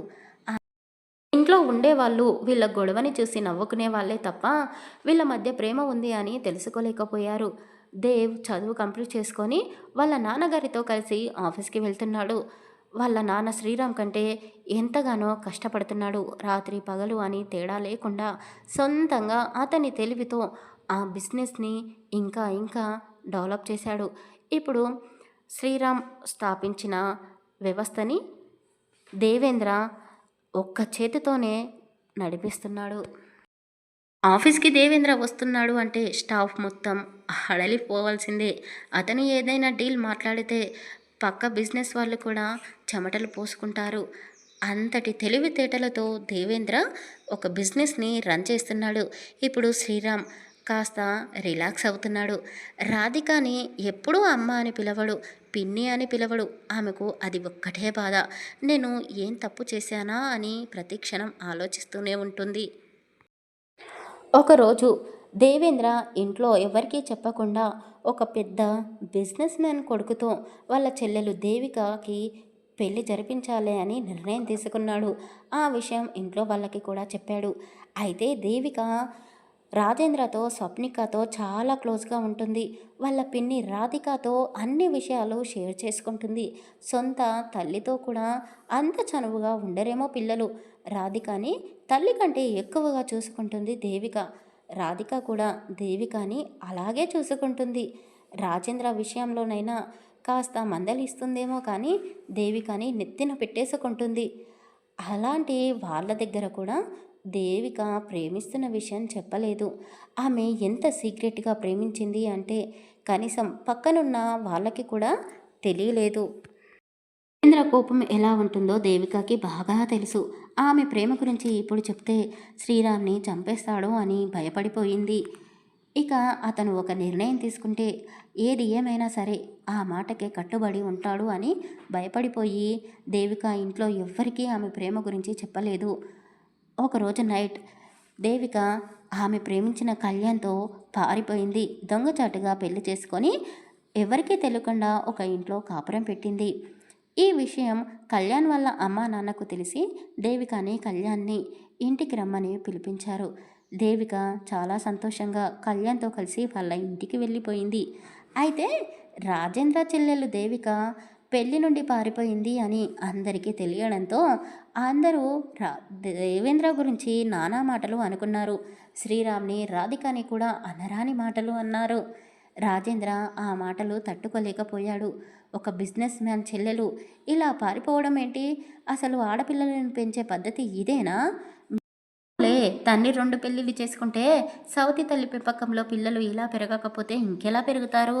అయినా ఒంటి చేతితో బిజినెస్ నడిపించడం కాదు, బయట పులిలా సింహంలా గర్జించడం కాదు దేవేంద్ర. ఇంట్లో ఆడపిల్లలు ఎంత పద్ధతిగా ఉంటున్నారో ముందు అది తెలుసుకొని బయటికి వచ్చి ప్రపంచాన్ని ఏలుకో అని దేవేంద్రని సవాలు చేస్తున్నట్టుగా జనాలు అనే మాటలు తీసుకోలేకపోయాడు. అందుకే కళ్యాణ్ కుటుంబం పైన దేవేంద్ర పగ తీసుకోవాలనుకున్నాడు. ఒక వారం రోజుల పాటు అతని దగ్గర పనిచేస్తున్న వాళ్ళని పెట్టి కళ్యాణ్ కుటుంబం గురించి ఆరా తీశాడు. కానీ వాళ్ళ అమ్మ నాన్న గురించి తెలుసుకోలేకపోయాడు. వాళ్ళ సొంత ఊరు ఏదో తెలుసుకోలేకపోయాడు. కానీ వాళ్ళ చెల్లెలు సిరి చదువుకుంటున్న కాలేజ్ ఆమె గురించి తెలుసుకున్నాడు. అందుకే సిరిని కాలేజ్ నుండి బలవంతంగా ఎత్తుకొని వచ్చాడు దేవేంద్ర. ప్రేమ వలయం ఇప్పటి వరకు మీరు 12 ఎపిసోడ్స్ విన్నారు కదా. ఆ ఎపిసోడ్స్లో దేవేంద్ర వల్ల నాన్న శ్రీరామ్ గురించి రాధిక గురించి వివరించి చెప్పలేదు. అందుకే ఇదంతా చెప్పాను. ఇప్పుడు మీకు ఈ హడావిడిలో సరిగ్గా వివరించానో లేదో అర్థం కావడం లేదు. కానీ స్టోరీ అయితే ఇదే. ఇక తర్వాత ఏం జరగబోతుందో వివరించి చెప్తాను. 12 ఎపిసోడ్స్లలో ఏం జరిగిందో కూడా కొంచెం కొంచెంగా వివరిస్తాను. ఇప్పటి వరకు స్టోరీని ఎందుకు ఆపాల్సి వచ్చిందంటే, మా ఆడపడుచు కొడుకు ఒక అమ్మాయిని ప్రేమించాడు. ఆ అమ్మాయి తల్లిదండ్రులు వాళ్ళకి పెళ్లి చేసే పరిస్థితిలో లేరు. కాబట్టి మా ఆయన ఆ అబ్బాయికి మేనమామ కాబట్టి, ఆ అమ్మాయికి బాబాయ్ వరుస అవుతాడు. అయితే తల్లిదండ్రుల స్థానంలో నేను మా ఆయన ఉండి కన్యాదానం చేశాము. పెళ్ళి శనివారం రోజు అయ్యింది. అంటే సెవెంత్‌కి అయ్యింది. అందుకే స్టోరీని ఆపాల్సి వచ్చింది. ఇక పెళ్లి పనులు అన్నీ అయిపోయాయి. స్టోరీ మళ్ళీ మొదలుపెట్టాను. స్టోరీ మొత్తం ఫుల్ లెంత్ స్టోరీగా ఇవ్వబోతున్నాను. విన్న తర్వాత కథ నచ్చితే ప్లీజ్ లైక్ చేసి కామెంట్ చేయండి. అలాగే మన ఛానల్ని తప్పకుండా సబ్స్క్రైబ్ చేసుకోండి. ఇక మిగతా స్టోరీని ఇవ్వాలనుకుంటున్నాను. అయితే నాకు ఎందుకో ఈ మధ్య ఎండలకి తిరిగో లేకపోతే కూల్ వాటర్ తాగినందుకో తెలీదు కానీ నా నోరు తడబడుతుంది చెప్పడానికి. కాస్త అడ్జస్ట్ అవ్వండి. తర్వాత నా అంతలో నేనే ఆరోగ్యాన్ని సరిచేసుకున్న తర్వాత స్టోరీస్‌ని పూర్తిగా కంప్లీట్ చేసి ఏం చెప్తున్నానో అర్థం కావడం లేదు. ముందైతే స్టోరీని కంప్లీట్ చేస్తానండి. వినండి. అయితే దేవేంద్ర ఏ పని చేసినా వాళ్ళ నానమ్మ మంగమ్మ సలహా తీసుకోకుండా మాత్రం చేయడు. మంగమ్మ అంటే దేవేంద్రకి నమ్మకం, ఒక బలం. అమ్మమ్మ ప్రభావతిని కాస్త పక్కన పెడతాడు కానీ వాళ్ళ నానమ్మ మంగమ్మ చెప్పే మాట తూచా తప్పకుండా పాటిస్తాడు దేవేంద్ర. అందుకే దేవేంద్ర మీద మంగమ్మ ప్రాణాలే పెట్టేసుకుంది. మంగమ్మని అంతగా ప్రేమించే మనవడిని చూసి ప్రభావతి కాస్త కుళ్ళుకుంటుంది. నేనేం తక్కువ చేశాను నాయనా నీకు?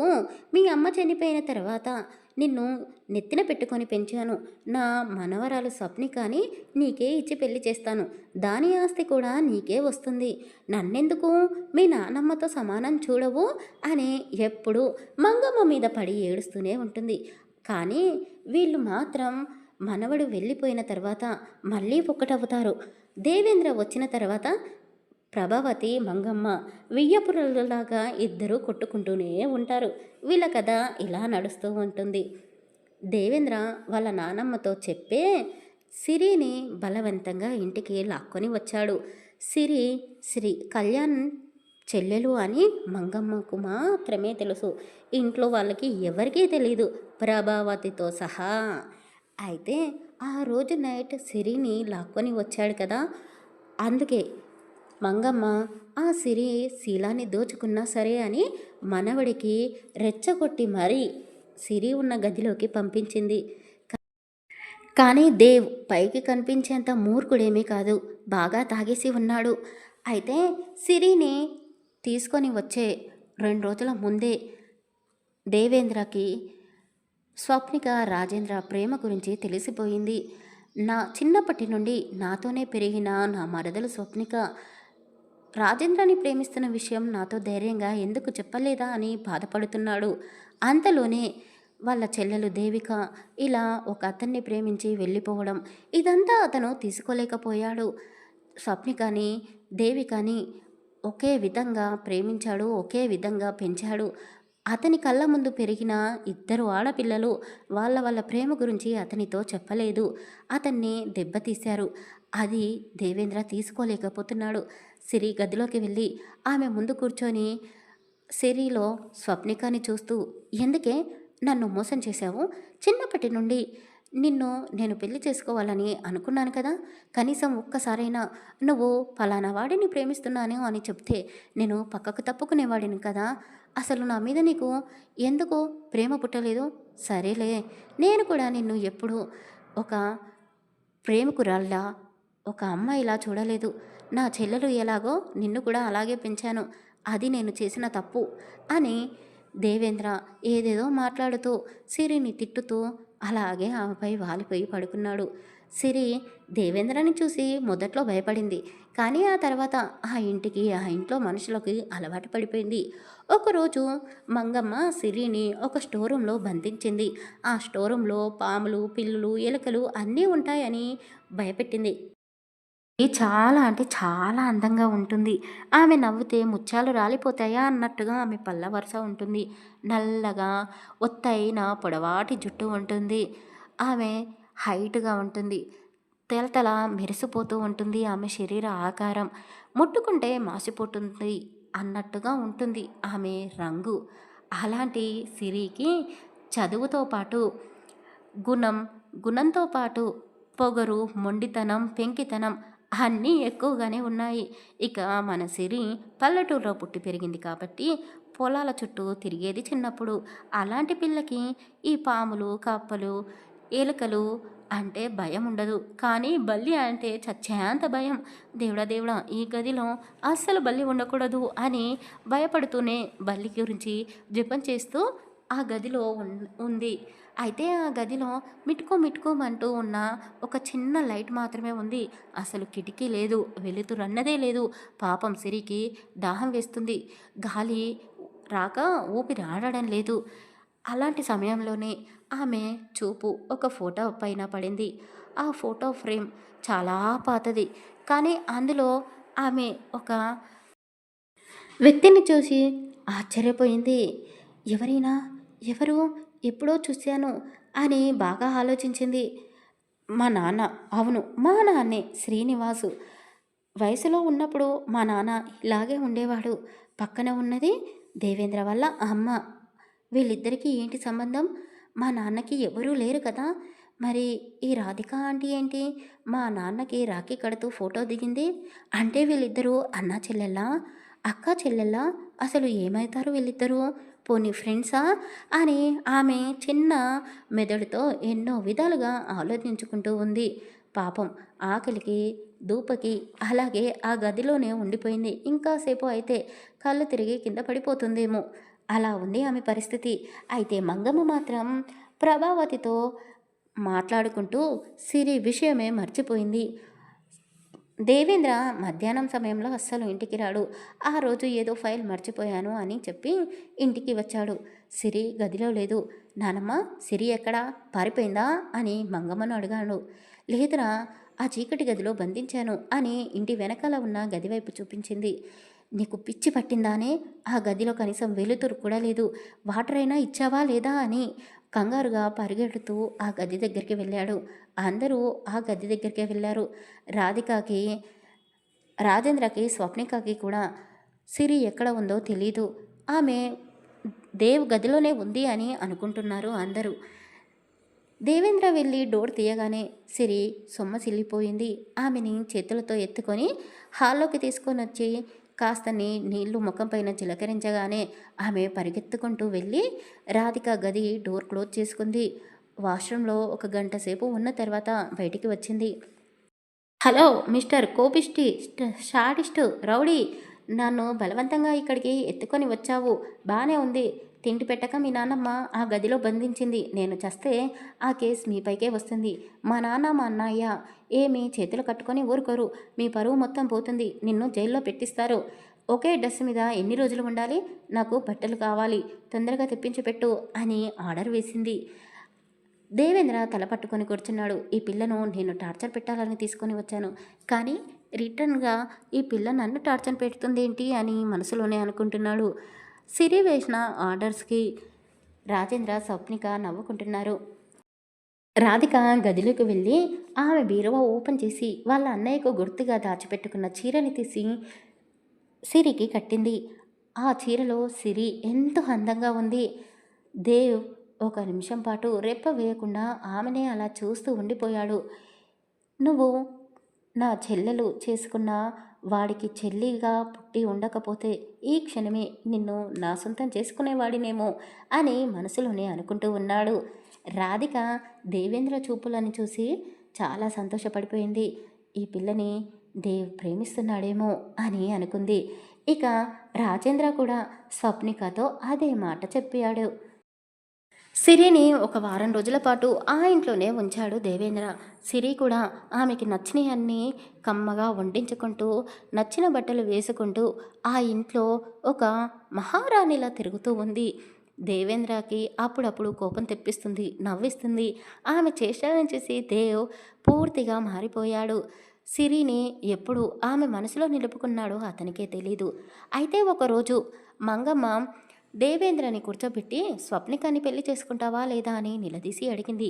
సిరి దేవేంద్రని ఎలాంటి దృష్టితో చూడడం లేదు. అతను కేవలం ఒక కోపిష్టోడు మాత్రమే. బలవంతంగా సిరిని కారణం లేకుండా ఎత్తుకొని వచ్చాడు. ఆ కారణం ఏమిటో ఆమె తెలుసుకోవాలి. ఆ పనిలో మాత్రమే ఉంది సిరి. అయితే ఆమె దేవేంద్ర స్వప్నికకి పెళ్లి జరుగుతుంది అని అనుకుంటుంది. కానీ స్వప్నిక రాజేంద్ర ప్రేమించుకుంటున్న విషయం కూడా సిరి కనిపెట్టేసింది. ఆ కన్ఫ్యూజన్లో అసలు ఈ ఇంట్లో ఏం జరుగుతుంది? వీళ్ళందరికీ తిక్క ప్రేమించుకుంటున్న వాళ్ళని విడదీసి ప్రేమ లేని వాళ్ళకి ఎలా కట్టపెడుతుంది అని అనుకుంటుంది. దేవేంద్ర మరుసటి రోజు అతని నిర్ణయం చెప్తాను అని చెప్పాడు. అయితే అతని నిర్ణయం ఏమై ఉంటుందా అని ఇంట్లో వాళ్ళందరూ ఆశగా ఎదురు చూస్తున్నారు. దేవేంద్ర స్వప్నిక సిరి దగ్గరికి వెళ్ళి ఆమె చేతులు పట్టుకొని బ్రతిమాలారు. నీకున్న ధైర్యం మా ఇద్దరికి లేదు. దేవేంద్రతో నువ్వు ధైర్యంగా మాట్లాడతావు. మేమిద్దరం ఒకరిని విడిచి ఒకరం ఉండలేము. మాకిద్దరికి పెళ్లి జరిగేలా నువ్వే చూడు. ఆ తర్వాత నిన్ను ఈ ఇంట్లో నుండి తప్పిస్తాము అని వాళ్ళిద్దరూ సిరికి మాట ఇచ్చారు. సిరి కూడా దేవేంద్ర దగ్గరికి వెళ్ళి వీళ్ళ ప్రేమ గురించి మాట్లాడాలి అనుకుంది. కానీ అప్పటికే దేవేంద్ర సిరిని ప్రేమిస్తున్న విషయం తెలుసుకున్నాడు. ఏది ఏమైనా సరే సిరిని అస్సలు వదులుకోవద్దు అనుకున్నాడు. అతని పగని పక్కన పెట్టేసి సిరిని పెళ్లి చేసుకోవాలనుకున్నాడు. ఆమె కోసం ఎదురు చూస్తూ ఆమె గదిలోనే అలా పడుకుండిపోయాడు. సిరి కూడా అతన్ని కలిసి వాళ్ళ ప్రేమ గురించి చెప్పాలి అని దేవేంద్ర గదిలోకి వెళ్ళింది. కానీ దేవేంద్ర అతని గదిలో లేడు అని తెలుసుకొని సైలెంట్గా వచ్చి ఆమె గదిలో అలా మంచం పైన వాలిపోయింది. తెల్లవారుతూ ఉండగా దేవేంద్ర కౌగిలిలో సిరి హాయిగా పడుకొని ఉంది. అతన్ని చూసి షాక్ అయింది. నువ్వేంటి ఇక్కడ అని ఆశ్చర్యపోయింది. నువ్వు మాత్రం అస్సలు తడబడకుండా సిరి ఏదా అతని గుండెలకు తగిలేలా గట్టిగా అదిమి పట్టుకొని కౌగిలించుకొని పడుకున్నాడు. అదురుతున్న సిరి పెదాలని అతని పెదాలతో చుర్రుకున్నాడు. కొద్దిసేపు ఆ ముద్దులో ఇద్దరూ లీలమైపోయారు. సిరి అదిమి తప్పిపోయింది. అతనికి లొంగిపోవడానికి సిద్ధంగా ఉంది. కానీ దేవేంద్ర ముందుకు వెళ్ళలేదు. ఆమెని అలాగే కౌగిలించుకొని తల నిమురుతూ హాయిగా పడుకో అని చెప్పాడు. అతని కౌగిలింత ఆ ముద్దు సిరికి అలసట తెప్పించింది. అతను చెప్పినట్టుగానే కళ్ళు మూసుకొని అతని కౌగిలిలో హాయిగా నిద్రపోయింది. తెల్లవారిపోయింది. స్వప్నిక రాజేంద్ర ఇద్దరూ సిరి గదిలోకి వచ్చారు. స్వప్నిక సిరి భుజంపై తట్టి లేపింది. అయ్యయ్యో, తెల్లారిపోయిందా? టైం ఎంత అవుతుంది అని టైం చూసుకొని నోరెళ్ళబెట్టింది. రాత్రి మీరు దేవ్తో మాట్లాడమన్నారు, కానీ నేను మాట్లాడలేదు. అయ్యో, ఇప్పుడు ఎలా అని తడబడుతూ అన్నది. స్వప్నిక రాజేంద్ర నవ్వుతూ, ఎందుకు మమ్మల్ని ఆట పట్టిస్తున్నావు? దేవు బావ అతని నిర్ణయం ఏమిటో చెప్పేశాడు. నన్ను పెళ్లి చేసుకోవడం అతనికి ఇష్టం లేదంట. దేవే కానీ నన్ను ఇద్దరిని ఒకేలాగా పెంచాడు కదా. నా మీద దేవు బావకి ఎలాంటి ఫీలింగ్స్ లేవంట. నేను దేవు బావకి చెల్లెలితో సమానమని అందరి ముందు చెప్పేశాడు. పెద్దవాళ్ళు కూడా మా ఇద్దరికి పెళ్లి చేయడానికి ఒప్పేసుకున్నారు అని స్వప్నిక చాలా సంతోషిస్తూ చెప్పింది. ఇదంతా నీ వల్లే. నువ్వు బావతో రాత్రి మాట్లాడావు కదా, అందుకే బావ మారిపోయాడు. ఇప్పుడు బావలో కోపం లేదు. ఇదంతా నీ వల్లనే. నువ్వు ఈ ఇంటికి వచ్చిన వేళ విశేషం. చెప్పు, నీకు ఏం కావాలి? మీ ఇంట్లో వాళ్ళతో మాట్లాడాలా? నిన్ను మీ వాళ్ళ దగ్గరికి పంపించాలా అని ఇద్దరూ అడిగారు. సిరికి మాత్రం ఏమీ అర్థం కావడం లేదు. రాత్రి దేవ్ నా గదిలోకి వచ్చాడా? నా పక్కన పడుకున్నాడా? నన్ను ముద్దు పెట్టుకున్నాడా? ఇదంతా కళ, నిజమా? అసలు దేవ్ ఇలా అలా మాట్లాడాడు. స్వప్నికని ప్రేమించడం లేదా? అసలు నిజంగానే నేను దేవ్తో మాట్లాడానా అనే ఒక భ్రమలో ఉండిపోయింది. ఇక సిరి ఆలోచనలో ఉండగానే దేవ్ వాళ్ళ మాటలు విని గొంతు సరిచేసుకుంటూ గదిలోకి వచ్చాడు. అతన్ని చూడగానే స్వప్నిక రాజేంద్ర ఇద్దరు గదిలో నుండి బయటికి వెళ్ళిపోయారు. నీకు ఈరోజు ఎగ్జామ్ ఉందనుకుంటాను. మధ్యాహ్నం తొందరగా రెడీ అవుతే నేను ఎగ్జామ్ సెంటర్ దగ్గరికి తీసుకొని వెళ్తాను అని దేవ్ చెప్పగానే సిరికి అప్పుడు గుర్తుకు వచ్చింది. అవును, ఈ రోజు నుంచి నాకు ఫైనల్ ఎగ్జామ్స్ కదా, ఆ విషయమే మర్చిపోయాను. అయ్యో, ఇప్పుడు ఏం రాయాలి ఎగ్జామ్ దగ్గరికి వెళ్ళి అని టెన్షన్ పడుతూ ఉంది. ఆమె టెన్షన్ని చూసి దేవ్ నవ్వుకుంటూ, నువ్వు టాపర్వి, అంత టెన్షన్ పడకు. ఒక్కసారి బుక్ని ఇలా తిరిగేసి అన్నీ గుర్తుకు వస్తాయి అని చెప్పాడు. అతన్ని చూసి సిరి లోపల తిట్టుకుంటూ, నీ ముఖం, రాత్రి నువ్వు నా కల్లోకి వచ్చావురా, నన్ను ముద్దు పెట్టుకున్నావు, నీ చేతులతో నా వల్లంతా తడిమి తడిమి చూసావు, ఆ టెన్షన్లో చదివింది మొత్తం నా బుర్రలో నుంచి డిలీట్ అయిపోయింది, అంతా నీ ధ్యాసలోనే ఉంది ఇప్పుడు నా మైండ్, ఏం చెయ్యాలిరా బాబు, నువ్వు నా కళ్ళ ముందు నుండి వెళ్ళిపో అని సిరి మనసులోనే అనుకుంటూ దేవ్ని అదోలా చూస్తూ ఉంది. ఆమె చూపులని దేవ్ గమనించలేకపోయాడు. సరే, ఇక నేను గదిలో నుండి బయటికి వెళ్తున్నాను, కార్లో వెయిట్ చేస్తూ ఉంటాను, తొందరగా వచ్చేసేయ్ అని చెప్పి వెళ్ళిపోయాడు. ఆ రోజు నుండి సిరిని ఒక 10 రోజుల పాటు రోజు కాలేజీకి తీసుకొని వెళ్ళడం, ఎగ్జామ్స్ రాసే వరకు అక్కడే ఆమె కోసం వెయిట్ చేసి ఆ తర్వాత జాగ్రత్తగా ఇంటికి తీసుకుని రావడం, ఇదే పనిగా మొదలుపెట్టాడు. లాస్ట్ ఎగ్జామ్ రోజు దేవేంద్ర సిరిని ఒక హోటల్ రూమ్కి తీసుకొని వెళ్ళాడు. ఇక్కడికి ఎందుకు వచ్చాం అని సిరి అడిగింది. చెప్తాను, ముందైతే ఇక్కడ కూర్చో అని ఆ హోటల్ గదిలో ఆమెను ఫ్రెష్ అవ్వమని చెప్పాడు. ఆమె అలా ఫ్రెష్ అవుతూ ఉందో లేదో అంతలోనే అక్కడికి మీడియా వాళ్ళు, న్యూస్ రిపోర్టర్సు అందరూ కట్టకట్టుకొని వచ్చారు. దేవ్కి చాలా కోపం వచ్చింది. పదే పదే కొడుతున్న డోర్ని ఓపెన్ చేసి కోపంగా అందరి వైపు చూశాడు. మీరందరేంటి ఇక్కడికి వచ్చారు? ఇక్కడ నేను ఎలాంటి ఇంటర్వ్యూ ఇవ్వడం లేదు అని చెప్పాడు. అయ్యో సార్, మీ ఇంటర్వ్యూ కోసం రాలేదు, మీ రాసలీలలు ఎలా జరుగుతున్నాయో చూడడానికి వచ్చాము అని వాళ్ళందరూ అంటూ ఉండగానే సిరి వాష్రూమ్లో నుండి బయటికి వచ్చింది. దేవ్ పక్కన వచ్చి నిలబడింది. వాళ్ళిద్దరిని ఫొటోస్ దించుతూ, ప్రముఖ బిజినెస్ మ్యాన్ దేవేంద్ర రాసలీలలు ఒక అమ్మాయితో పలానా హోటల్లో అని హెడ్లైన్స్గా వార్తా పేపర్లో ప్రచురిస్తున్నారు. టీవీలో, ఫోన్లలో లైవ్ టెలికాస్ట్ చూపిస్తున్నారు. అదంతా చూసిన దేవేంద్ర కుటుంబం ఆశ్చర్యపోయింది. మంగమ్మ, ప్రభావతి అయితే గుండెలు పగిలేలా ఏడుస్తున్నారు. అయ్యయ్యో, నా మనవడిని పోలీసులు అరెస్ట్ చేశారు అని ఒకవైపు శోకాలు పెడుతూ ఉన్నారు.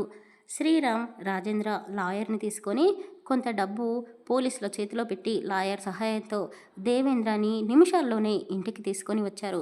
సిరి తలెత్తుకోలేకపోతుంది. కన్న వాళ్ళ ముందు నేను ఎలా ఫేస్ టు ఫేస్ చూడాలి అని బాధపడుతూ ఉంది. అంతలోనే అక్కడికి సిరి వల్ల నాన్న శ్రీనివాస్, కళ్యాణ్ ఇద్దరూ వచ్చారు. అమ్మా సిరి, ఇక్కడ నీకు జరిగిన సన్మానం చాలు. నీకు ఎగ్జామ్స్ ఉన్నాయి, నన్ను ఎవరూ డిస్టర్బ్ చేయొద్దు అని నువ్వు ఫోన్ చేసి చెప్పావు. 20 రోజుల నుండి అసలు నీకు ఫోన్ కూడా చేయకుండా మేము తప్పు చేశాము. నువ్వు ఎలాంటి పరిస్థితిలో ఉంటున్నామో మేము తెలుసుకోలేకపోయాము. ఇప్పటికి జరిగింది చాలమ్మా, ఇక మనం మన ఇంటికి వెళ్దామా అని శ్రీనివాస్ అనడంతో సిరి తండ్రిని పట్టుకొని ఏడ్చేసింది. కళ్యాణ్ చెల్లని దగ్గరికి తీసుకున్నాడు. దేవేంద్రకి చాలా కోపం వస్తుంది. సిరి కళ్ళలో నుండి కన్నీళ్ళని చూసి అతని గుండె రగిలిపోతుంది. నిన్న మొన్నటి వరకు చెల్లెల్ని లేపుకొని వెళ్ళిన కళ్యాణ్ పైన పగ సాధించుకోవాలి అనుకున్నాడు. ఇప్పుడు కళ్యాణ్ ఎదురుగానే ఉన్నాడు, కానీ అతనికి కోపం రావడం లేదు. కళ్యాణ్ వైపు చూడకుండా సిరి కన్నీళ్ళ వైపే చూస్తూ ఉండిపోయాడు. రాధిక శ్రీనివాస్ దగ్గరికి వచ్చింది.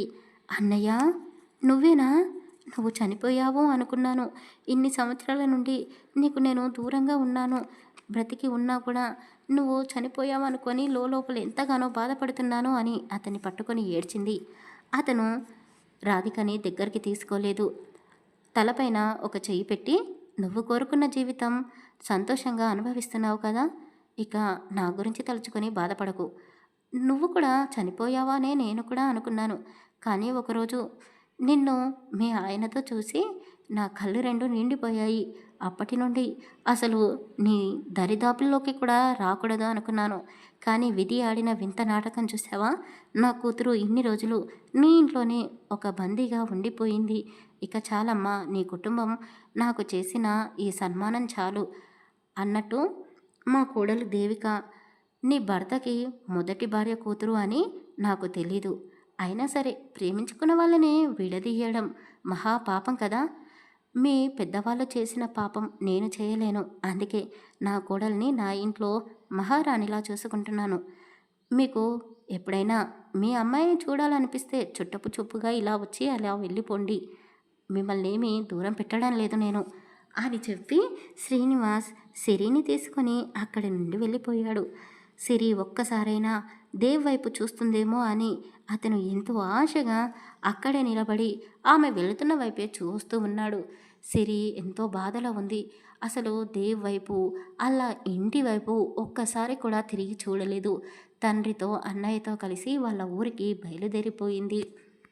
రాధిక శ్రీరాముని పట్టుకొని ఎంతగానో ఏడ్చింది. మా అన్నయ్య కూతురు ఇన్ని రోజులు ఈ ఇంట్లో పరాయి పిల్లలా ఉంది. నేనే తెలుసుకోలేకపోయాను. అన్నీ నా పోలికలతోనే పుట్టింది కదా! అది అచ్చం నాలాగే ఉంది. ఎందుకు నేను పోలికలను కూడా గుర్తుపట్టలేకపోయాను? నా కళ్ళు అంతగా మూసుకుపోయాయా?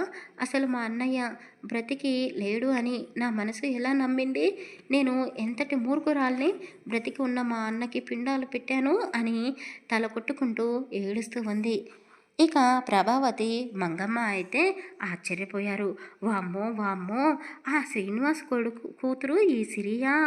మన దేవికని పెళ్లి చేసుకున్నది ఆ శ్రీనివాస్ కొడుకు కళ్యాణా!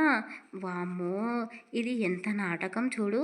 ఇదంతా ఈ రాధికకి తెలిసే ఇలా నాటకాలు ఆడినట్టుంది అని దేవి ముందు తెగ బాధపడుతూ అన్నారు. దేవ్ మాత్రం ఇప్పుడు వాళ్ళ అమ్మమ్మ మాటలు, నానమ్మ మాటలు అస్సలు చెవున పెట్టడం లేదు. అతని నుండి అతని ప్రాణాన్ని ఎవరో తీసుకొని వెళ్ళినట్టుగా అనిపిస్తుంది అతనికి. చాలా బాధపడుతున్నాడు. ఎలాగైనా సరే సిరిని వెనక్కి తెచ్చుకోవాలి అని ఆలోచించాడు. అయితే కథలో కొన్ని సంవత్సరాల క్రితం శ్రీనివాస్ వరదల్లో కొట్టుకుపోయిన మాట నిజమే. శ్రీనివాస్ చనిపోయాడు అని రాధిక నమ్మింది. రాధిక కూడా వరదల్లో కొట్టుకుపోయి చనిపోయింది అని శ్రీనివాస్ నమ్మాడు. కానీ ఇద్దరూ ఎక్కడో ఒకచోట బ్రతికే ఉన్నారు అని వాళ్ళు తెలుసుకోలేకపోయాడు.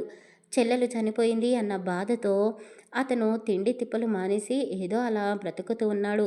అతను చదువుకున్నాడు అన్న విషయం కూడా మర్చిపోయి లేబర్ వాళ్ళతో కలిసి లేబర్ బతుకుతూ ఏదో బ్రతకడానికి కోసమని పొట్టకూటికి ఏదో ఒక పని చేసుకుంటూ ఉన్నాడు. అలా వలసపోయి ఊళ్ళు ఊళ్ళు మారుతూ శ్రీనివాస్ రేణుక ఉండే ఊరికి వెళ్ళాడు. అక్కడ రేణుక ఒక్కతే కూతురు కావడంతో వాళ్ళ నాన్న శ్రీనివాస్ పనితనాన్ని మెచ్చి అతన్ని నచ్చి రేణుకని ఇచ్చి పెళ్లి చేశాడు. శ్రీనివాస్ రేణుకలకి కళ్యాణ్, సిరి ఇద్దరూ పుట్టారు. కళ్యాణ్ సిటీలో చదువుకోవడానికని వెళ్ళాడు. సిరి కూడా వాళ్ళ అన్నయ్యలాగే సిటీకి వెళ్ళింది చదువుకోవడానికని. అయితే కళ్యాణ్ దేవికని కాలేజీలోనే ప్రేమించాడు. వీళ్ళిద్దరి ప్రేమ ఎంత రహస్యంగా ఉంచారు అంటే పక్కనున్న వాళ్ళకి కూడా కనీసం వాళ్ళ నీడకు కూడా తెలియనట్టుగా ప్రేమించుకున్నారు. ఇక దేవిక ఒకరోజు కళ్యాణ్కి ఫోన్ చేసి మా అన్నయ్య నా పెళ్ళి వేరే వ్యక్తితో జరిపించబోతున్నాడు, నన్ను ఇక్కడి నుండి తీసుకొని వెళ్ళిపో అని బలవంత పెట్టడంతో కళ్యాణ్ దేవికని తప్పనిసరిగా ఆ ఇంట్లో నుండి లేపుకొని వచ్చేశాడు. కళ్యాణ్ ఏమీ చెడ్డవాడు కాదు, మూర్ఖుడు, దుర్మార్గుడు అంతకంటే కాదు. తండ్రి శ్రీనివాస్ చెప్పినట్టుగా వింటాడు. తల్లిని ఆరాధిస్తాడు. చెల్లెలిని గౌరవంగా చూసుకుంటాడు. అలాంటి గుణాలు ఉన్న కళ్యాణ్ ఇక ప్రేమించిన అమ్మాయిని ఇంకెంతగా ప్రేమిస్తాడో. దేవిక, కళ్యాణ్ పెళ్లికి ముందే తొందరపడ్డారు. అందుకే దేవిక కళ్యాణ్ని పెళ్లి చేసుకోమని తొందరపెట్టింది. ఇప్పుడు ఆమె కడుపుతో ఉంది కాబట్టి ఆ విషయం శ్రీనివాస్కి, రేణుకకి తెలిసి ఊళ్ళో వాళ్ళు నలుగురు నాలుగు విధాలుగా చెప్పుకోకముందే దేవికని కోడలిగా ఇంట్లోకి ఆహ్వానించారు. ఇప్పుడు వాళ్ళిద్దరూ ఆ పల్లెటూరులోనే కాపురం పెట్టారు. కళ్యాణ్ జాబ్ చేస్తున్నాడు. వర్క్ ఫ్రమ్ హోమ్ చేస్తూ తండ్రికి వ్యవసాయంలో హెల్ప్ చేస్తున్నాడు. అంతటి మంచి గుణాలు ఉన్న కళ్యాణ్ దేవిక ఎంతగానో ఆరాధిస్తుంది, గుండెల్లో పెట్టుకొని ప్రేమిస్తుంది. జీవితాన్ని ఆశపడిన వాడితోనే ముడివేసుకుంది. అన్నీ ఉన్నాయి, కాకపోతే పుట్టింటి వాళ్ళని మోసం చేశాను అన్న గిల్టీతో ప్రతి క్షణం బాధపడుతూనే ఉంది. ఇక అత్త రేణుక విషయానికి వస్తే దేవికని కన్న కూతురి కంటే ఎక్కువగా చూసుకుంటూ ఉంది. వీళ్ళ జీవితాలు ఇలా సాగిపోతూ ఉన్నాయి. ఒకరోజు శ్రీనివాస్ అనుకోకుండా సిటీకి సిరిని కలవడానికని వెళ్ళాడు. అప్పుడు శ్రీరామ్, రాధికని ఒక మాల్ దగ్గర శ్రీనివాస్ చూశాడు. చెల్లెలు చనిపోయింది అన్న బాధలో ఉన్న అతనికి శ్రీనివాస్ భార్యగా రాధిక దర్శనమివ్వడంతో శ్రీనివాస్కి కాస్త బాధగా అనిపించింది. ఒకప్పుడు వాళ్ళిద్దరూ ప్రేమించుకున్నారు. కానీ శ్రీరామ్ పెద్దవాళ్ళను ఎదిరించి వాళ్ళ చెల్లెల్ని పెళ్లి చేసుకోలేకపోయాడు. అందుకే శ్రీనివాస్కి శ్రీరామ్ అంటే కోపం. ఇప్పుడు రాధిక అతన్నే పెళ్లి చేసుకుంది.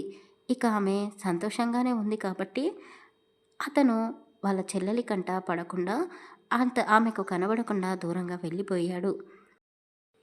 ఇక గతంలో నుండి వాస్తవానికి వస్తే దేవేంద్ర సిరిని వదులుకోవాలి అని అనుకోవడం లేదు. ఆమెని పెళ్లి చేసుకోవాలి అనుకుంటున్నాడు. అయితే దేవేంద్రని సిరిని బ్లేమ్ చేసింది ఎవరు అని ఆరా తీశాడు. 2 రోజులు వాళ్ళ మనుషులను పెట్టి వెతికించాడు. సిరిని కాలేజీలో ఎంతోమంది ప్రేమించారు. ఆమె వెంటపడ్డారు. కానీ సిరి ఎవ్వరిని ప్రేమించలేదు. అది పెద్ద పెద్ద వాళ్ళ పిల్లలు చదువుకునే కాలేజీ కాబట్టి ఒకడు డబ్బుందన్న పొగరుతో సిరిని ప్రేమిస్తున్నాను అని చెప్పాడు. ఆమె అందరి ముందు నేను ప్రేమించడం లేదు, నువ్వు నాకంటే ఇష్టం లేదు అని చెప్పేసింది. అప్పటి నుండి వాడు సిరిని ఎలాగైనా అతని సొంతం చేసుకోవాలి అన్న పంతంతో ఉన్నాడు. ఒకరోజు సడన్గా దేవేంద్ర సిరిని బలవంతంగా తీసుకొని వెళ్ళడం చూసి అందరికంటే ముందుగా వాడే దేవేంద్ర పైకి చెయ్యెత్తాడు. కానీ దేవేంద్ర ఒక్క దెబ్బ వేయడంతో కిరకిర తిరిగి నేలపై వాలిపోయాడు. సిరి అతన్ని అవమానించడం, దేవేంద్ర అందరి ముందు కొట్టడం, వాళ్ళిద్దరి మీద పగ పెంచేసుకున్నాడు వాడు. వాళ్ళిద్దరిని ఎలాగైనా దెబ్బతీయాలనుకున్నాడు. సిరి ఎగ్జామ్స్కి రాయడానికని వస్తుందని తెలుసుకొని ఆ రోజు నుండి ఎలా వీళ్ళిద్దరిని దెబ్బతీయాలని ఆలోచించి ఒకరోజు వీళ్ళు హోటల్ రూమ్కి వెళ్ళడం చూసి వాడే కావాలని మీడియా వాళ్ళకి, ప్రెస్ వాళ్ళకి ఫోన్ చేసి చెప్పాడు. వాడి వల్లే ఇప్పుడు దేవేంద్ర, సిరి అందరి ముందు అవమానాల పాలయ్యారు. ఇక దేవేంద్ర వాడిని వదిలిపెడతాడా? ఇష్టం వచ్చినట్టు పిచ్చి కుక్కను కొట్టినట్టు కొట్టి వాళ్ళ అమ్మ నాన్న కాళ్ళ దగ్గర పడేశాడు. వాళ్ళు కొడుకుకి బుద్ధి చెప్పుకొని అసలు ఇండియాలోనే లేకుండా ఫారెన్కి పంపించేశారు. ఇక వాడి పీడ వదిలిపోయింది. ఇప్పుడు దేవ్ చేయాల్సిన పని సిరిని కలవడం. వెంటనే వాళ్ళ అమ్మ రాధిక దగ్గరికి వెళ్ళాడు. నీకు సిరి వాళ్ళ నాన్న అన్నయ్య అవుతాడా? మీ సంబంధం ఎలా విడిపోయిందో నాకు అనవసరం, కానీ నేను సిరిని ప్రేమిస్తున్నాను. నాకు సిరి కావాలి. నువ్వు ఏం చేస్తావో నాకు తెలీదు. సిరిని నేను పెళ్లి చేసుకోవాలి, ఈ ఇంటికి కోడలుగా తీసుకురావాలి అని దేవేంద్ర చెప్పడంతో రాధిక చాలా సంతోషించింది. నా అన్నయ్య కూతురు నా ఇంటికి కోడలుగా రాబోతుంది అని ఎంతగానో మురిసిపోయింది. కానీ శ్రీనివాస్కి శ్రీరామ్ అంటే పడదు. అలాంటి ఇంటికి సిరిని కోడలుగా పంపిస్తాడా అని ఒక నిమిషం తడబడింది. దేవేంద్ర శ్రీరామ్ని, రాధికని, మంగమ్మని, ప్రభావతిని వెంట పెట్టుకొని సిరి వాళ్ళ ఊరికి బయలుదేరిపోయాడు. సిరి వాళ్ళ ఊరికి వచ్చి దాదాపు 10 రోజులు అవుతుంది. అసలు ప్రాణం లేనట్టుగా తిండి తిప్పలు మానేసి పదే పదే ఆ రోజులు హోటల్లో జరిగిన సన్నివేశాన్ని గుర్తు చేసుకుంటూ ఉంది. దేవేంద్ర శ్రీనివాస్ వాళ్ళ ఇంటికి చేరుకున్నాడు. వాళ్ళందరినీ చూసి రేణుక కాస్త ఆశ్చర్యపోయింది. ఎవరమ్మా మీరంతా అని గుమ్మంలోనే ఆపేసి అడిగింది. రాధిక శ్రీనివాస్కి చెల్లెలు అని పరిచయం చేసుకుంది. రేణుక అయితే ఆశ్చర్యపోయింది. మా ఆయనకి బంధువులంటూ ఎవ్వరూ లేరు, ఒంటరివాడు అని చెప్పాడు కదా, మరి ఇప్పుడు సడన్గా చెల్లెలు ఎలా పుట్టుకొచ్చింది అని ఆలోచనలో పడింది. శ్రీనివాస్ ఆమెకు నమస్తే పెట్టి నేను దేవికకి తండ్రిని అని చెప్పాడు. అప్పుడు ఆమె ఓహో, దేవికాని కన్న తల్లిదండ్రులు మీరేనా? అంటే వరుసకి మా ఆయనకి మీరు చెల్లెలు వరుసే అవుతారు కదా, అలా చెప్పారా అని అనేసుకుంది. కానీ ఆమె అంతకంటే ఎక్కువగా ఆలోచించలేకపోయింది. ఇక శ్రీనివాస్ పొలం నుండి వచ్చే వరకు వాళ్ళని ఇంట్లోకి గౌరవంగా ఆహ్వానించి టీ కాఫీలు ఇచ్చింది. దేవేంద్ర చూపు మాత్రం సిరి కోసం వెతుకుతూ ఉన్నాయి అతని చూపులు. అంతలోనే కళ్యాణ్, దేవిక గుడికి అని వెళ్ళి తిరిగి ఇంటికి వచ్చారు. తల్లిదండ్రులను చూసి దేవిక కన్నీళ్లు పెట్టుకుంది. వాళ్ళ కాళ్ళ మీద పడి క్షమించమని కోరింది. ఎంతైనా తండ్రి శ్రీరామ్ దేవిక మీద ప్రాణాలు పెట్టేసుకున్నాడు కాబట్టి కూతురిని దూరం పెట్టలేకపోయింది. కన్న ప్రేమ కంటే పెంచిన ప్రేమ చాలా గొప్పది. రాధిక దేవికని అస్సలు కోపగించుకోలేదు. ఆమె పొట్టపై చెయ్యి వేసి ఎన్నో నెల అని అడిగింది. ఇక నానమ్మ, అమ్మమ్మ కూడా దేవికని చూసి ఒక క్షణం కోపగించుకున్న మరుక్షణంలోనే కరిగిపోయారు. ఇక దేవి విషయానికి వస్తే దేవికని కోపగించుకోలేదు, అలా అని దగ్గరికి తీసుకోలేదు. ఒకే ఒక రియాక్షన్లో కూర్చొని ఉన్నాడు. కళ్యాణ్ మాత్రం దేవేంద్రని చూసి చాలా రగిలిపోతున్నాడు. వీడి వల్లే నా చెల్లెలు అందరి ముందు తలదించుకోవాల్సి వచ్చింది. వీడు అసలు కాలేజీకి వెళ్ళి నా చెల్లెల్ని బలవంతంగా అలా ఎత్తుకొని వెళ్లకుండా ఉండాల్సింది. నేను చేసిన తప్పుకి నా చెల్లెలు శిక్ష అనుభవిస్తుంది. వీడికి ఎంత ధైర్యం! నా చెల్లెలి పరువు తీసి నా ఇంట్లోనే ధైర్యంగా కూర్చున్నాడు. అసలు వీడిని కొట్టి తరిమిస్తే బాగుండు అని కళ్యాణ్ ఆవేశపడుతూ ఉన్నాడు. శ్రీనివాస్ కూడా పొలం పనులు ముగించుకొని ఇంటికి వచ్చాడు. వాళ్ళందరినీ చూసి ఆయన ఎలాంటి రియాక్షన్ లేకుండా అలాగే ఉన్నాడు. రేణుక చిరునవ్వు నవ్వుతూ, ఏవండి, మన కోడలు పుట్టింటి వాళ్ళు వచ్చారు. వీళ్ళందరూ మన కోడలి పుట్టింటి వాళ్ళంట. అమ్మమ్మ, నానమ్మ, వాళ్ళ అన్నయ్య, వాళ్ళ అమ్మ, నాన్న, ఇంకా ఇంకొక తమ్ముడు కూడా ఉన్నాడంట దేవికకి. అతను రాలేదు అని రేణుక చెప్పడం మొదలుపెట్టింది. గదిలో ఉన్న సిరికి రేణుక మాట్లాడే మాటలు వినపడుతున్నాయి. దేవేంద్ర, అతని పేరు ఈ ఇంట్లో ఎందుకు వినపడుతుంది అని ఆమె విండోల నుండి బయటికి చూసింది. హాల్లో అందరూ కూర్చొని ఉన్నారు. దేవేంద్రని చూసి ఆమెకు కన్నీళ్ళు ఆగడం లేదు. ఎందుకు దేవేంద్ర, నన్ను ఆ హోటల్ రూమ్కి తీసుకొని వెళ్ళావు? అక్కడికి వెళ్ళకుండా ఉంటే ఈరోజు ఇంతటి అవమానం జరిగి ఉండేది కాదు. నాకంటే ఎక్కువగా నీకే అవమానం జరిగింది. నువ్వు బిజినెస్ ఫీల్డ్లో ఉన్నావు. నువ్వు అంటే ఏంటో ప్రపంచానికి తెలుసు. నేను ఈ ఊరి జనాలకి తెలుసు. నా పరువు సిటీలో ఈ ఊరిలోనే పోయింది. కానీ నీ గురించి ప్రపంచం మొత్తం ఎగతాళిగా మాట్లాడుకుంటున్నారు. నేను అది తీసుకోలేకపోతున్నాను అని సిరి కూడా ఆమె మనసులో దాచుకున్న ప్రేమని దేవు ముందు పెట్టలేక అతని పరువు పోయింది నా వల్లే అని బాధపడుతూ ఉంది. మంగమ్మ, ప్రభావతి పెద్దవాళ్ళు కాబట్టి ముందుగా వాళ్ళే మాట్లాడారు. శ్రీనివాస్, నువ్వు మాకంటే వయసులో చిన్నవాడివి. నువ్వు కూడా మా కొడుకు లాంటి వాడివే. నీకు చేతులెత్తి దండం పెట్టలేము. కానీ ఈ కోపాలని తాపాలని పక్కన పెట్టేసేయి. ఇంకా ఎన్ని రోజులన్నీ ఇలా దూరంగా ఉంటావు? పాపం నీ చెల్లెలు పిచ్చిది. నువ్వు చనిపోయావని రోజు లోపల కుమిలిపోతూ ఉంది. దాని ముఖం చూసి క్షమించేయచ్చు కదా. ఇక పిల్లల విషయానికి వస్తాయే, ఇద్దరు తొందరపడ్డారు. నీ కొడుకుది ఎంత తప్పుందో నా మనవరాలిది కూడా అంతే తప్పుంది. ఇద్దరిని తప్పు పట్టలేము. కానీ ఒక ఆడపిల్లని అలా ఇంట్లో వాళ్ళకి తెలియకుండా లేపుకొని వెళితే ఎవరికైనా కోపం వస్తుంది కదా. ఆ కోపంతోనే మా దేవేంద్ర కూడా కాస్త తొందరపడ్డాడు. మీ సిరిని బలవంతంగా మా ఇంటికి తీసుకొని వచ్చాడు. ఎవరో కావాలని నా మనవడిని, నీ కూతురిని ఆ హోటల్ రూమ్లో అలా ఇరికించి మీడియా వాళ్ళకి దొరికేలా చేశారు. ఇందులో మా వాడి తప్పేమీ లేదు.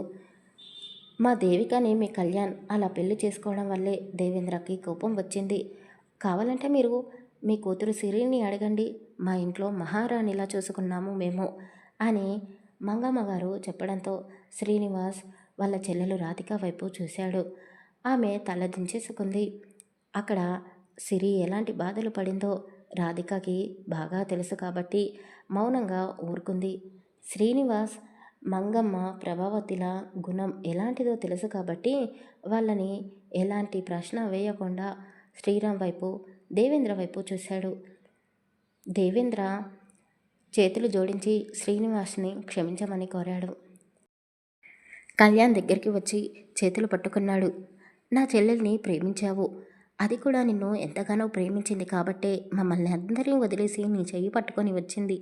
ఒక్కసారి నన్ను కలిసి మా ఇంట్లో వాళ్ళతో మాట్లాడి మీ ఇద్దరి ప్రేమ గురించి చెప్పి పెళ్లి చేసుకున్నంటే ఈరోజు ఈ విషయం ఇంత దూరం వచ్చేది కాదు కదా. మీరు చేసిన తప్పు వల్లే ఇప్పుడు అందరం ఇలా తలదించుకోవాల్సి వచ్చింది. ముఖ్యంగా సిరి, అమాయకురాలైన సిరి అందరి ముందు తలదించుకోవాల్సి వచ్చింది అని దేవేంద్ర కన్నీళ్లు పెట్టుకున్నాడు. అతని కన్నీళ్లను చూసి రాధిక, శ్రీరామ్ కూడా బాధపడ్డారు. రాధిక దేవేంద్రని ఓదార్చింది. మొదటిసారి ఆమె స్పర్శ తాకగాలనే దేవేంద్ర రాధికని పట్టుకొని ఏడ్చేశాడు. రాధిక కూడా దేవేంద్రని పట్టుకొని ఏడ్చింది. వాళ్ళిద్దరూ లోపల ఎంతగానో బాధపడుతున్నారు. మొదటిసారి అది కని అమ్మ అని పిలుస్తూ గుక్కపెట్టి ఏడ్చాడు. చంటి పిల్లవాడిలా ఏడుస్తున్న దేవేంద్రాని చూసి శ్రీరామ్ వాళ్ళ అమ్మమ్మ ప్రభావతి, నానమ్మ మంగమ్మ కూడా కన్నీళ్లు పెట్టుకున్నారు. అసలు అక్కడ ఏం జరుగుతుందో ఏమీ అర్థం కాక రేణుక అయోమయ పరిస్థితిలో ఉండిపోయింది. ఇక దేవిక కూడా వాళ్ళ అన్నయ్యని పట్టుకొని ఏడ్చేసింది. అన్నయ్య, నువ్వు ఆ అమ్మని అమ్మ అని పిలిచావు. ఇంత ప్రేమని లోపల దాచిపెట్టుకొని ఎందుకన్నా పైకి కఠినంగా ఉన్నావు. నువ్వు ఇలా ప్రేమగా మాతో మాట్లాడితే అసలు నేను ఈ నిర్ణయమే తీసుకొని ఉండేదాన్ని కాదు కదా. ఒక్కసారైనా నా మనసులో ఏముందో నువ్వు ఆలోచించావా? నీ పాటికి నువ్వు నాకు పెళ్లి చేస్తాను అని నిర్ణయం తీసుకున్నావు. నీతో నా ప్రేమ గురించి చెప్పాలంటేనే నాకు భయం వేసింది. అమ్మతో కూడా నేను ఏ విషయమూ చెప్పలేదు. నిజానికి మన నాన్న మొదటగా ప్రేమించింది ఈ అమ్మనే కదా. మధ్యలో వచ్చింది మన అమ్మ. అందుకే మధ్యలోనే వెళ్ళిపోయింది. మన నానమ్మ, అమ్మమ్మ తొందరపాటు నిర్ణయాల వల్ల ఈ ప్రేమించుకున్న వాళ్ళు విడిపోయారు. కానీ దేవుడు మళ్ళీ వీళ్ళిద్దరిని కలిపాడు. ప్రేమకు ఎంత శక్తి ఉందో ఇప్పటికైనా తెలిసిందా అన్నయ్య? అందుకే నేను ప్రేమించిన కళ్యాణ్తో పారిపోయి వచ్చేశాను. నాకు అసలు ఇంత ధైర్యం ఉంది అన్నయ్య నేను తెలుసుకోలేకపోయాను. మీరు కూడా నన్ను క్షమించండి, నేను తప్పే చేశాను అని దేవిక అనడంతో దేవేంద్ర, రాధిక కూడా ఆమెను దగ్గరికి తీసుకున్నారు. ఇక జరిగిందేదో జరిగిపోయింది అని అందరూ కలిసిపోవాలనుకున్నారు. శ్రీరామ్ శ్రీనివాస్ దగ్గరికి వచ్చాడు. నేను తప్పు చేశాను. కొన్ని సంవత్సరాల క్రితమే ధైర్యం చేసి రాధికని పెళ్లి చేసుకొని ఉంటే ఇప్పుడు కథ వేరేలా ఉండేదేమో. సుమలత నా జీవితంలోకి వచ్చింది. ఆమె చాలా మంచిది, అమాయకురాలు. నన్ను ఎంతగానో ప్రేమించింది. కానీ నాతో పూర్తి జీవితం అనుభవించకముందే మధ్యలోనే చనిపోయింది. ఇది మా పెద్దవాళ్ళు చేసిన తొందరపాటు నిర్ణయం వల్ల జరిగింది. అలా అని తప్పు మొత్తం వాళ్ళ మీదకే తోసేయడం లేదు. నేను కూడా కాస్త ధైర్యం చేసి ఉంటే ఇప్పుడు ఇన్ని అపార్థాలు జరిగేవి కాదు మన జీవితంలో అని శ్రీరామ్ కూడా అన్నాడు. శ్రీనివాస్ కరిగిపోయాడు. కానీ రేణుకకి విషయం అర్థం కావడం లేదు. శ్రీనివాస్ రేణుకాని కూర్చోబెట్టి కాస్త నీళ్లు తాగించి విషయం మొత్తం వివరించి చెప్పాడు. అప్పుడు రేణుకాకి అర్థమైంది రాధిక శ్రీనివాస్కి సొంత చెల్లెలు అని. గదిలో ఉన్న సిరి వీళ్ళ మాటలన్నీ వింటూ కూర్చుంది. ఇంకా దేవేంద్ర నా దగ్గరికి రావడం లేదేంటి? అంటే నేను అతని పరువు తీశాను అని నన్ను అసహ్యించుకుంటున్నాడా? నా వల్లే అతనికి అవమానం జరిగింది అని అనుకుంటున్నాడా? అసలు నేనంటూ ఒకదాన్ని ఉన్నానని ఎవరు గుర్తించడం లేదేంటి అని సిరి గదిలో కూర్చొని బాధపడుతూ ఉంది. కొంత సమయం తర్వాత అక్కడికి పంతులు గారు కూడా వచ్చారు. ఏం జరుగుతుందో సిరికి అస్సలు అర్థం కావడం లేదు. గదిలో నుండి బయటికి రావాలి అని అనుకుంటుంది. కానీ మొహమాటం, బిడియం, పరువు పోయింది అన్న అవమానం బయటికి రాలేకపోయింది. వాళ్ళ అమ్మ రేణుక, మేనత్త రాధిక ఇద్దరు చిరునవ్వు నవ్వుతూ లోపలికి వచ్చారు. సిరి వాళ్ళిద్దరిని చూసి ఆశ్చర్యపోయింది. ఏంటి ఇప్పటిదాకా ఏడ్చారు, ఏవేవో బాధలు చెప్పుకున్నారు, ఇప్పుడు ఇంత సంతోషంగా ఉన్నారేంటి? ఓహో, అందరూ కలిసిపోయారు కదా. ఇక మా వదిన కూడా పుట్టింటికి వెళ్ళి వస్తూ ఉంటుంది. మా మేనత్తకి కూడా ఇప్పుడు పుట్టిల్లు అంటూ ఉంది. కానీ నేనే ఎటూ కాకుండా అయిపోయాను. నా మనసులో మాటని ఇప్పుడు దేవేంద్రకి చెప్పలేను అని సిరి అనుకుంటూ ఉంది. రాధిక పద్ధతి ప్రకారం పట్టు చీర, పువ్వులు, నగలు ఒక పళ్ళల్లో పెట్టి సిరి చేతికి అందించింది. ఏంటిది అన్నట్టుగా చూసింది. వెంటనే రెడీ అవ్వు, నీకు దేవేంద్రకి ఇప్పుడే ఇక్కడే ముహూర్తాలు పెడుతున్నాము పెళ్ళికి అని చెప్పగానే సిరి లోపల చాలా సంతోషపడిపోయింది. కానీ పైకి ఏడుపు ముఖం పెట్టుకొని, ఏంటి నాకు ఆ కుప్పిష్టోడికి పెళ్ళా? అసలు నాకు మీ అబ్బాయి నచ్చలేదు, అలా ఎలా పెళ్లి చేసుకుంటాను అని అన్నది.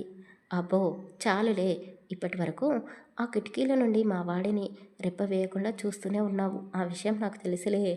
ఇంకా ఎందుకు మా దగ్గర ఇలా నటిస్తున్నావు? సరే, ఈ విషయం ఏదో వాడికే చెప్పు. ఆ తర్వాత నీ ఇష్టం. పెళ్ళి వద్దు అంటే నీకు వాడికి పెళ్ళి జరిపించనులే. చాలామంది అమ్మాయిలు మా వాడిని పెళ్లి చేసుకోవడానికి లైన్ కట్టి ఉన్నారు అని రాధిక చిలిపిగా చెప్పేసి ఆ గదిలో నుండి బయటికి వెళ్ళిపోయింది. దేవేంద్ర సిరి గదిలోకి వెళ్ళాడు. ఆమెకు ఎదురుగా నిలబడ్డాడు. ఏంటి, ఈ పెళ్ళి ఇష్టం లేదా? నన్ను పెళ్లి చేసుకోవా అని అడిగాడు. ఆమె తల పక్కకి తిప్పుకుంది. వీరేంద్ర ఆమె వైపుకు వెళ్ళి చేతులు కట్టుకుని నిలబడ్డాడు. సిరి తల దించేసుకుంది. ఏంటి, నల్లగా ఉన్నానని ఆలోచిస్తున్నావా? లేక నీతో ప్రేమగా ఉండను అని భయపడుతున్నావా? నేను నిన్ను ఎంతగా ప్రేమిస్తున్నానో నీకు తెలీదు. అసలు ఆ రోజు హోటల్కి ఎందుకు తీసుకుని వెళ్ళానో తెలుసా? అంటూ అతని జోబులో ఉన్న డైమండ్ రింగ్ని తీసి ఆమె ముందు పెట్టాడు. ఇది నీ వేలుకు తొడిగి నా లవ్ గురించి నీకు చెప్పాలనుకున్నాను. నేను ఎంతగా నిన్ను ప్రేమిస్తున్నానో మాటల్లో చెప్పలేను. అందుకే సర్ప్రైజ్ ఇవ్వాలని ఆ హోటల్ రూమ్కి తీసుకొని వెళ్ళాను. కానీ అంతలోనే ఇదంతా జరిగిపోయింది అంటూ అతను మోకాళ్ళ మీద కూర్చున్నాడు. సిరి అతన్ని పైకి లేపి గట్టిగా కౌగలించుకొని ఏడ్చేసింది. నా వల్లే నీ పరువంతా పోయింది. నువ్వు గొప్పవాడివి, పెద్ద బిజినెస్ చేస్తున్నావు.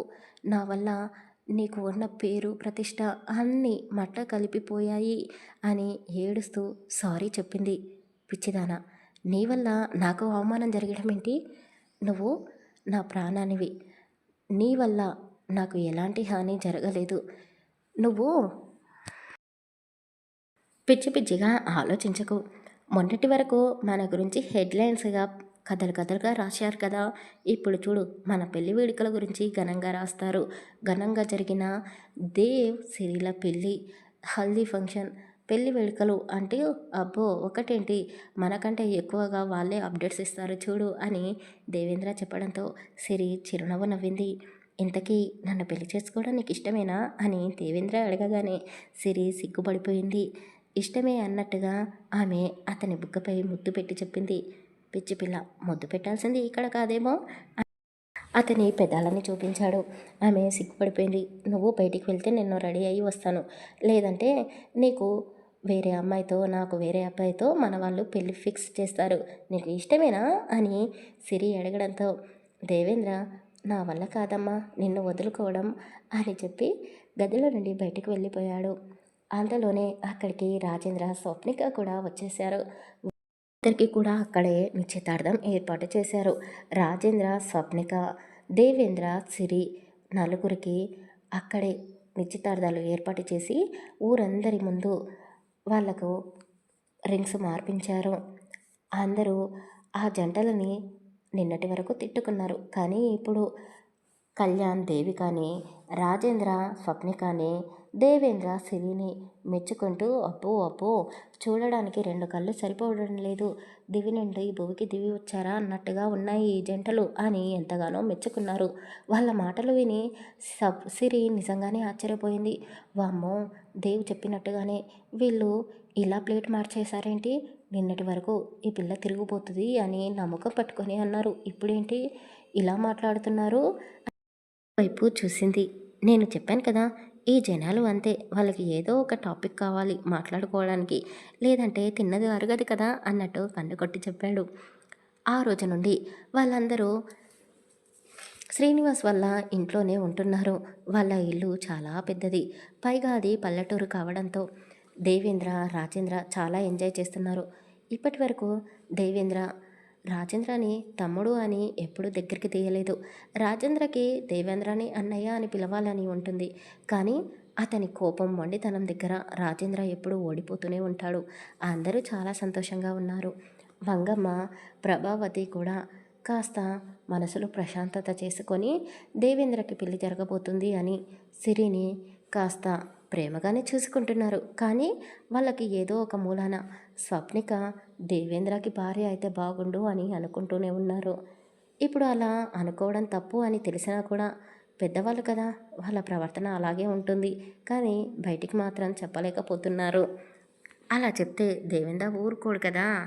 ఇక శ్రీరామ్ అయితే శ్రీనివాస్ని చెయ్యి వదలకుండా బావమరిది, బావ ఇద్దరూ కలిసి పొలాల చుట్టూ తిరుగుతున్నారు. తాటికల్లు, ఈతకల్లు అంటూ అన్ని సీజన్స్లో అయ్యి ఒకేసారి రుచి చూస్తున్నారు. కళ్యాణ్ కూడా తక్కువేమీ కాదు, వాళ్ళ బావలను ఇద్దరిని ఎంతో గౌరవంగా చూసుకుంటున్నాడు. దేవిక పుట్టింటి వాళ్ళని ప్రేమగా చూసుకుంటుంది. రాధిక దేవికకి నచ్చినవన్నీ వంటకాలు చేసి పెడుతూ ఉంది. రేణుకకి నిమిషం తీరిక లేదు. అన్ని పనులు నెత్తి మీద పెట్టుకొని ఊళ్ళో వాళ్ళందరినీ పిలిచి మరీ పిండి వంటలు, పసుపు దంచడము, అన్ని అన్ని పనులు దగ్గరుండి చేపిస్తుంది. ఇక రాధిక, రేణుక ఊరి జనాలతో కలిసి 2 పెళ్ళిళ్ళను ఘనంగా జరిపించాలి అని అనుకుంటున్నారు. రాధికకి కూడా వాళ్ళ వదిన ప్రేమ ఎలా ఉంటుందో తెలీదు కాబట్టి రా రేణుక దగ్గర తెగ గారాలు పోతూ ఉంది. రేణుక కూడా ఆడపడుచుకు మర్యాదలు చేస్తూ ఉంది. అందరూ సంతోషంగానే ఉన్నారు. చీకటి పడ్డ సమయంలో దేవేంద్ర సిరిని అలా ఆరు బయటకు తీసుకొని వెళ్ళి ఆమెతో దొంగచాటుగా సరసాలు ఆడుతూ ఉన్నాడు. రాజేంద్ర కూడా తక్కువేమీ కాదు. స్వప్నికతో సరసాలాడుతూ గిల్లుతున్నాడు, గిచ్చుతున్నాడు, పోట్లాట పడుతున్నాడు. వాళ్ళ చిలిపి గిల్లి కజ్జాలను చూసి అందరూ నవ్వుకుంటున్నారు. సిరి అయితే దేవేంద్రని ఆట పట్టిస్తూ ఉంది. ఇక వాళ్ళిద్దరికీ హల్దీ ఫంక్షన్ మొదలుపెట్టారు. అందరూ చాలా సంతోషంగా డీజే సాంగ్స్కి చిందులు వేస్తూ అందరూ వరుసలు మర్చిపోయి మరీ ఒకరికి ఒకరు హల్దీ పూసుకుంటూ ఉన్నారు. అలా రాజేంద్ర వాళ్ళ అన్నయ్య దేవేంద్రకి కూడా పసుపు రుద్దాడు. అతను కోప్పడతాడేమో అని రాజేంద్ర భయపడుతూనే ఉన్నాడు.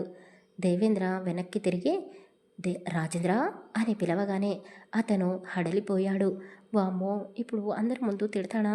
అయ్యయ్యో, ఇప్పుడు నాకు పెళ్ళి కూడా జరగబోతుంది, అందరూ నా గురించి ఏమనుకుంటాడో అని అతను కళ్ళు మూసుకొని వెనక్కి తిరిగి ఉన్న అతను దేవేంద్ర ముందుకు తిరిగాడు. దేవ్ కూడా వాళ్ళ తమ్ముడికి హల్దీ రుద్దాడు. ఎందుకురా ఇంకా భయపడుతున్నావు? నేనేమి కొట్టను, తిట్టను, అయినా నిన్నేమి తినేయను. నేను పెద్ద పులినేమి కాదురా, మనిషినే.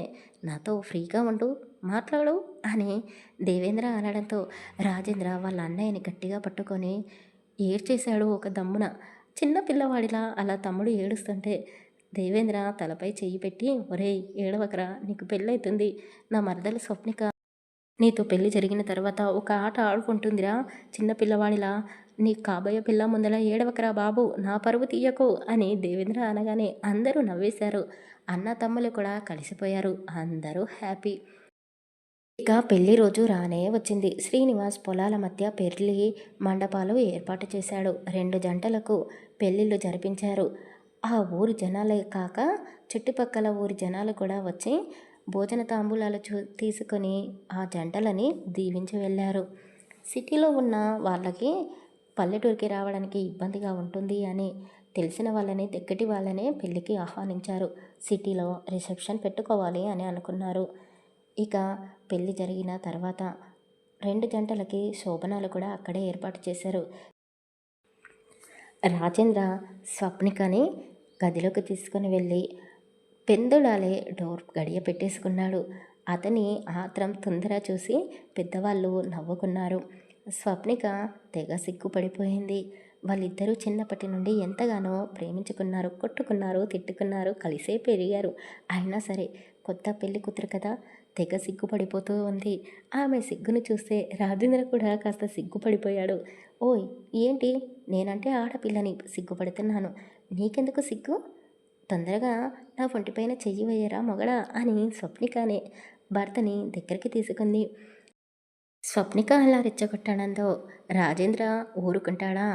ఆమె ఒంటిపైన ఉన్న నగలన్నీ ఒక్కొక్కటిగా తీస్తూ మీసాలతో గిలిగింతలు పెడుతూ ముద్దుల వర్షాన్ని కురిపిస్తూ స్వప్నికని అతనిలో కలిపేసుకున్నాడు.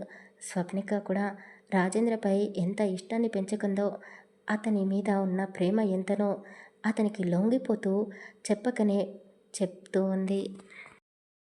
ఇక దేవేంద్ర విషయానికి వస్తే అతను నల్లగా చామన ఛాయ రంగులో ఉంటాడు కాబట్టి అద్దం ముందు నిలబడి అతని ముఖానికి తెగ మెరుపులు రుద్దుకుంటూ ఉన్నాడు. సిరి గదిలోకి వెళ్ళి డోర్ దగ్గరే నిలబడి అతను చేస్తున్న వేషాలన్నీ చూస్తూ ఉండిపోయింది.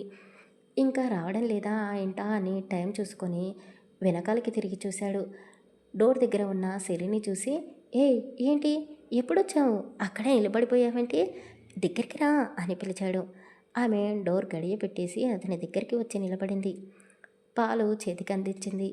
పాలు ఇలా తాగకూడదేమో అని ఆమె పెదాలకి అందించాడు. ఆమె గటగటా తాగేసింది.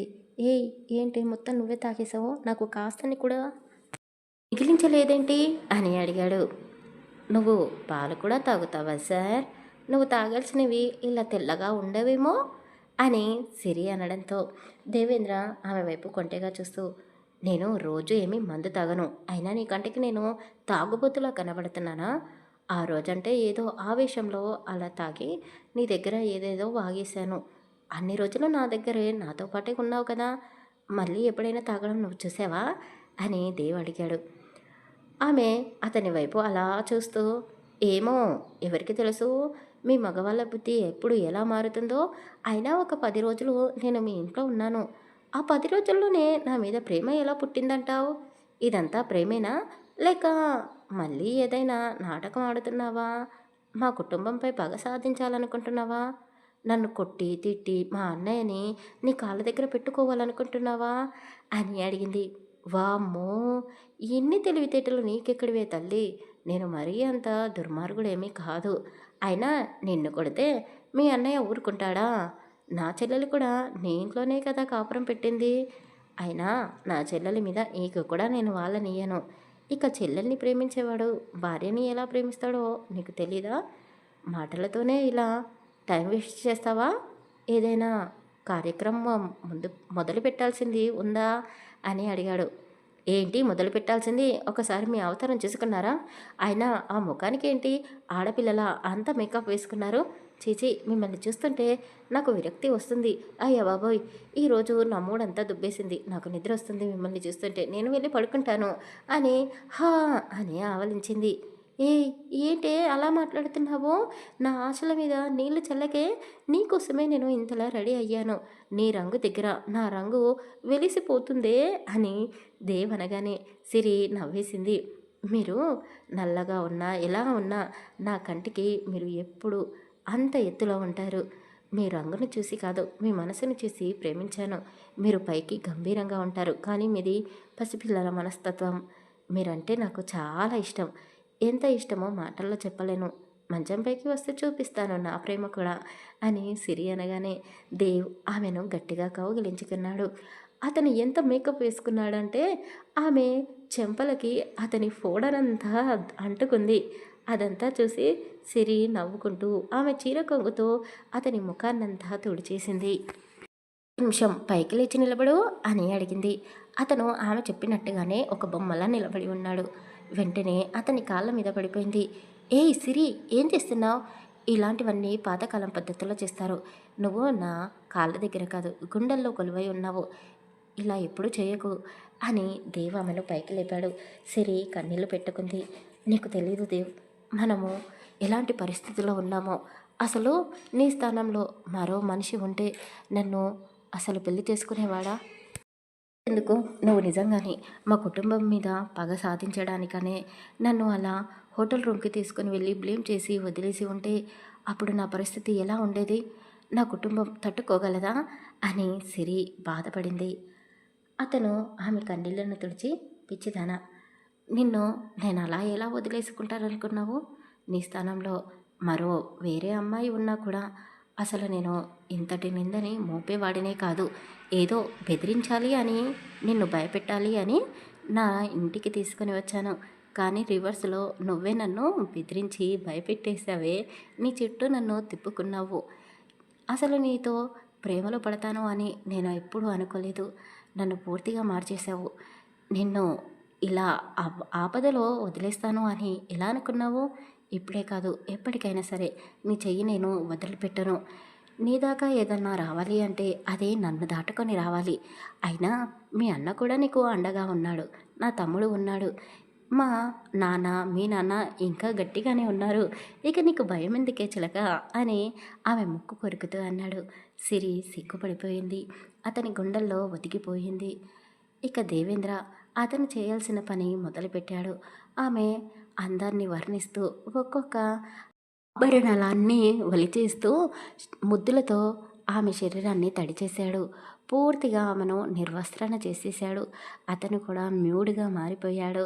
అతన్ని అలా చూడగానే సిరి చేతులతో ముఖాన్ని దాచుకుంది. ఆమె చేతులని కళ్ళ నుండి అడ్డు తొలగిస్తూ, ఎందుకే సిగ్గుపడుతున్నావు? నేను హైటు వెయిటుతో ఉంటాను. నావన్నీ కాస్త పెద్దగానే ఉంటాయి. ఇలా నువ్వు సిగ్గుపడుతూ ఉంటే ఇక కాపురం ఇలా మొదలు పెడతాము. అయినా నన్ను తట్టుకోవడం నువ్వు భరించాల్సిందే. ఈ రోజుతో ఇది ముగిసేది కాదు. ఇది కేవలం ఆరంభం మాత్రమే. కాస్త బలంగా తిని నన్ను మోసే అంత శక్తిని సంపాదించుకోవే తల్లి అని అతను అనగానే ఆమె అతని గుండెలపై చిన్నగా కొట్టింది.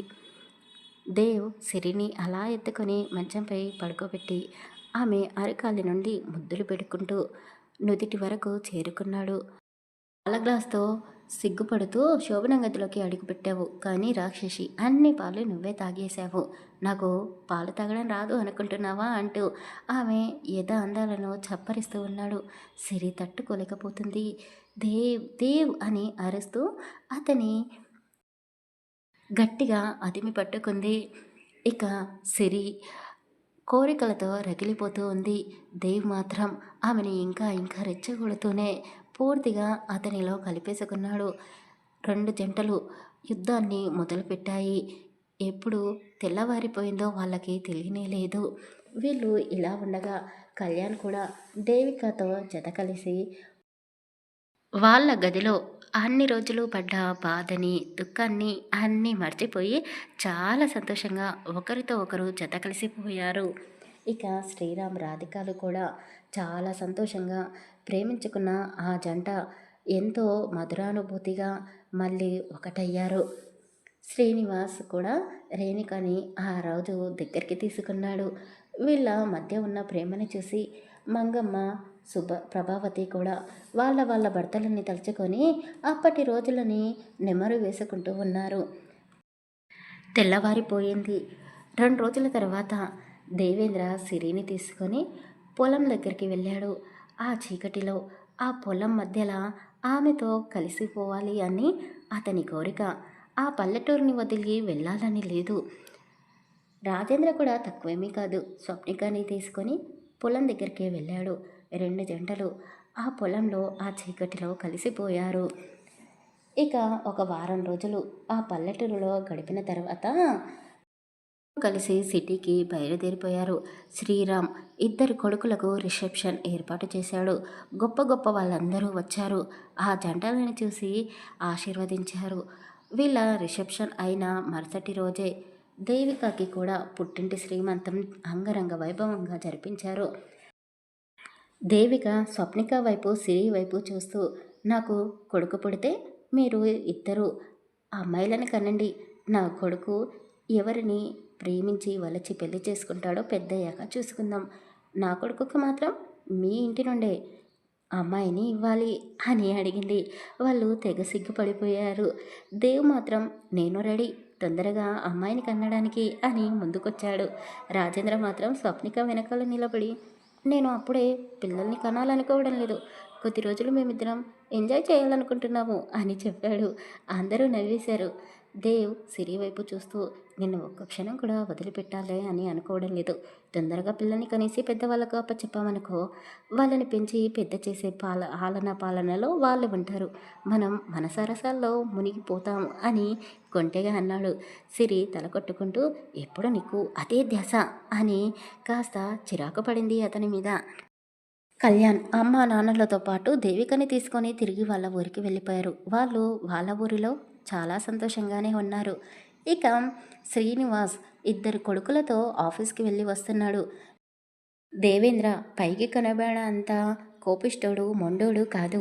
భార్య దగ్గర చంటి పిల్లాడిలా ఉంటాడు. ఆమెను ప్రతిరోజు కవ్విస్తూ, మెప్పిస్తూ, మెరిపిస్తూ ఉంటాడు. ఇక రాజేంద్ర విషయానికి వస్తే పైకి కనిపించేంత అమాయకుడేమీ కాదు. స్వప్నిక దగ్గర అన్ని వేషాలు వేస్తాడు. ఒక్కోసారి అయితే స్వప్నిక చేతిలో దెబ్బలు కూడా తింటాడు. అంత మొండి చాతలు చేస్తాడు ఆమె దగ్గర. ఇక రాజేంద్ర దేవికని ఎంత ప్రేమిస్తున్నాడో మాటల్లో చెప్పలేడు. ప్రతిరోజు పున్నమి రాత్రిలాగే ఆమెతో గడుపుతాడు. ఆఫీస్కి వెళ్ళే ముందు కూడా ఆమెతో కలిసిన తర్వాతే వెళ్తాడు. లంచ్ కని వస్తాడు. ఆమెతో 2 సార్లు కలిసిన తర్వాతే ఆఫీస్కి వెళ్తాడు. అయ్య బాబోయ్, నీకు ఇదేమి ధ్యాసరా బాబు అని సిరి తల కొట్టుకుంటూనే ఉంటుంది. కానీ దేవ్ మాత్రం సిరిని అస్సలు వదిలిపెట్టి ఉండలేడు. ఒకప్పుడు దేవ్ అంటే, అతని మాట అంటే అందరికీ భయం. కానీ ఇప్పుడు అతను నోరు తెరిచి మాట్లాడాలి అంటే ముందు సిరి అన్న పేరే వస్తుంది. అతను పూర్తిగా అలా మారిపోయాడు. ఇక మంగమ్మ ప్రభావతి అయితే రోజు గొడవ పడుతూనే ఉన్నారు. వాళ్ళ గొడవ ఎప్పటికీ ఆగిపోదు. ఇప్పుడు వాళ్ళు గొడవ పడేది దేనికోసమో తెలుసా? దేవేంద్రకి ముందుగా కొడుకు పుట్టాలని. కాదు కాదు, స్వప్నికకి ముందు కొడుకు పుట్టాలి అని ప్రభావతి, దేవేంద్రకి పుట్టాలి అని మంగమ్మ. ఇలా ఇద్దరూ రోజు వాదించుకుంటూనే ఉన్నారు. వీళ్ళు మాత్రం వాళ్ళని అలా పక్కకు వదిలేశారు. కృష్ణారామ అని జపం చేసుకోవచ్చు కదానే అని ఇద్దరు మనవాళ్ళు రోజు తిడుతూనే ఉన్నా వీళ్ళు మాత్రం ఆ గొడవని ఆపడం లేదు. వీళ్ళు కోరుకున్నట్టుగానే దేవేంద్రకి ముందుగా కొడుకు పుట్టాడు. అయ్యయ్యో అన్నయ్య, నీకు కూతురు పుడుతుందేమో అని ఆశపడ్డాను. నాకు కొడుకు పుట్టాడు. కనీసం నువ్వైనా కూతుర్ని కనవే తల్లి అని స్వప్నికని అడిగింది దేవిక. వాళ్ళందరూ నవ్వుకున్నారు. దేవిక కోరుకున్నట్టుగానే స్వప్నిక కూతురికి జన్మనిచ్చింది. ఇక వాళ్ళు పుట్టగానే దేవిక ఆమె కొడుకుతో స్వప్నిక కూతురితో ముడిపెట్టేసింది. పెద్దయ్యాక వాళ్ళ అభిప్రాయాలు ఎలా మారుతాయో అని సిరి అన్నది. నిజమే, వాళ్ళు ప్రేమించుకొని పెళ్లి చేసుకుంటే ఓకే, కాదు అని వేరే వాళ్ళని ఇష్టపడితే అలాగే చేస్తాము, కానీ ముందైతే వీళ్ళని కలపాల్సింది మనమే కదా అని దేవిక నవ్వేసింది. అవును అవును అని మంగమ్మ వాళ్ళ అమ్మమ్మ ప్రభావతి కూడా దేవికకి వత్తాసు పలికారు. సిరి కొడుకుతో చాలా సంతోషంగా ఉంది. కానీ దేవేంద్ర మాత్రం అలిగి ఒక మూలన కూర్చున్నాడు. వీడు వచ్చాక నీ ప్రేమంతా వాడిపైకే మళ్ళీపోయింది. నన్ను పూర్తిగా అవాయిడ్ చేస్తున్నావు. నీతో నేను అస్సలు మాట్లాడను అని రోజు సిరితో గొడవ పడుతూనే ఉన్నాడు. సిరి మాత్రం రోజు రాత్రిపూట దేవి అలకని తీరుస్తూ అతని ఆకలి తీరుస్తూ ఉంది. చంద్ర విషయానికి వస్తే కూతురి బాధ్యత మొత్తం భర్తకే వదిలేసింది స్వప్నిక. పాపకి డైపర్స్ మార్చడం దగ్గర నుండి పాలు పట్టించడం, స్నానం చేపించడం మొత్తం రాజేంద్రదే. రాధిక మనవరాలిని మనవడితో పాటు దేవికకి పుట్టిన కొడుకుని కూడా ఎంతో ప్రేమగా పెంచుకుంటూ వస్తుంది. వాళ్ళ ఇల్లు ఇప్పుడు పిల్లాపాపలతో కలకలలాడుతూ ఉంది. శ్రీనివాస్, రేణుకాలు మధ్య మధ్యలో వచ్చిపోతున్నారు. వాళ్ళ ఇంటికి వీళ్ళు, వీళ్ళ ఇంటికి వాళ్ళు. సమ్మర్ హాలిడేస్ లాగా ఎప్పుడు పడితే అప్పుడు వెకేషన్కి వెళ్ళి వస్తూ ఉన్నారు. ఆ పల్లెటూరులో వాళ్ళకి చాలా మధురానుభూతులై ఉన్నాయి. అందుకే ఎప్పుడు స్ట్రెస్ ఫీల్ అయినా శ్రీనివాస్ వాళ్ళ ఇంటికి వెళ్తున్నారు. ఇలా అందరి సంతోషాల మధ్య ఈ కథ పూర్తయింది. కథ నచ్చితే ప్లీజ్ లైక్ చేసి కామెంట్ చేయండి. అలాగే మన ఛానల్ని తప్పకుండా సబ్స్క్రైబ్ చేసుకోండి. మీరు నా ఛానల్ని సబ్స్క్రైబ్ చేసుకొని నాకు సపోర్ట్గా ఉండండి. మీకోసం నేను కొత్త కొత్త స్టోరీస్ని అందించడానికి ప్రయత్నం చేస్తాను. ఈవిడ ఎప్పుడు ఇలాగే మాట్లాడుతుంది, మధ్యలోనే స్టోరీస్ని ఆపేస్తుంది అని మాత్రం తిట్టుకోకండి. ఏం చేస్తాం, కొన్ని కొన్ని పరిస్థితులు అలా వచ్చేస్తాయి. సడన్గా నా నెత్తి మీదకి పనులు వచ్చి పడతాయి. ఇక ఏం చేయలేను. ఇప్పటి వరకు కథ విన్నారు కదా, అలాగే ఒక లైక్ చేయండి. Thank you for listening.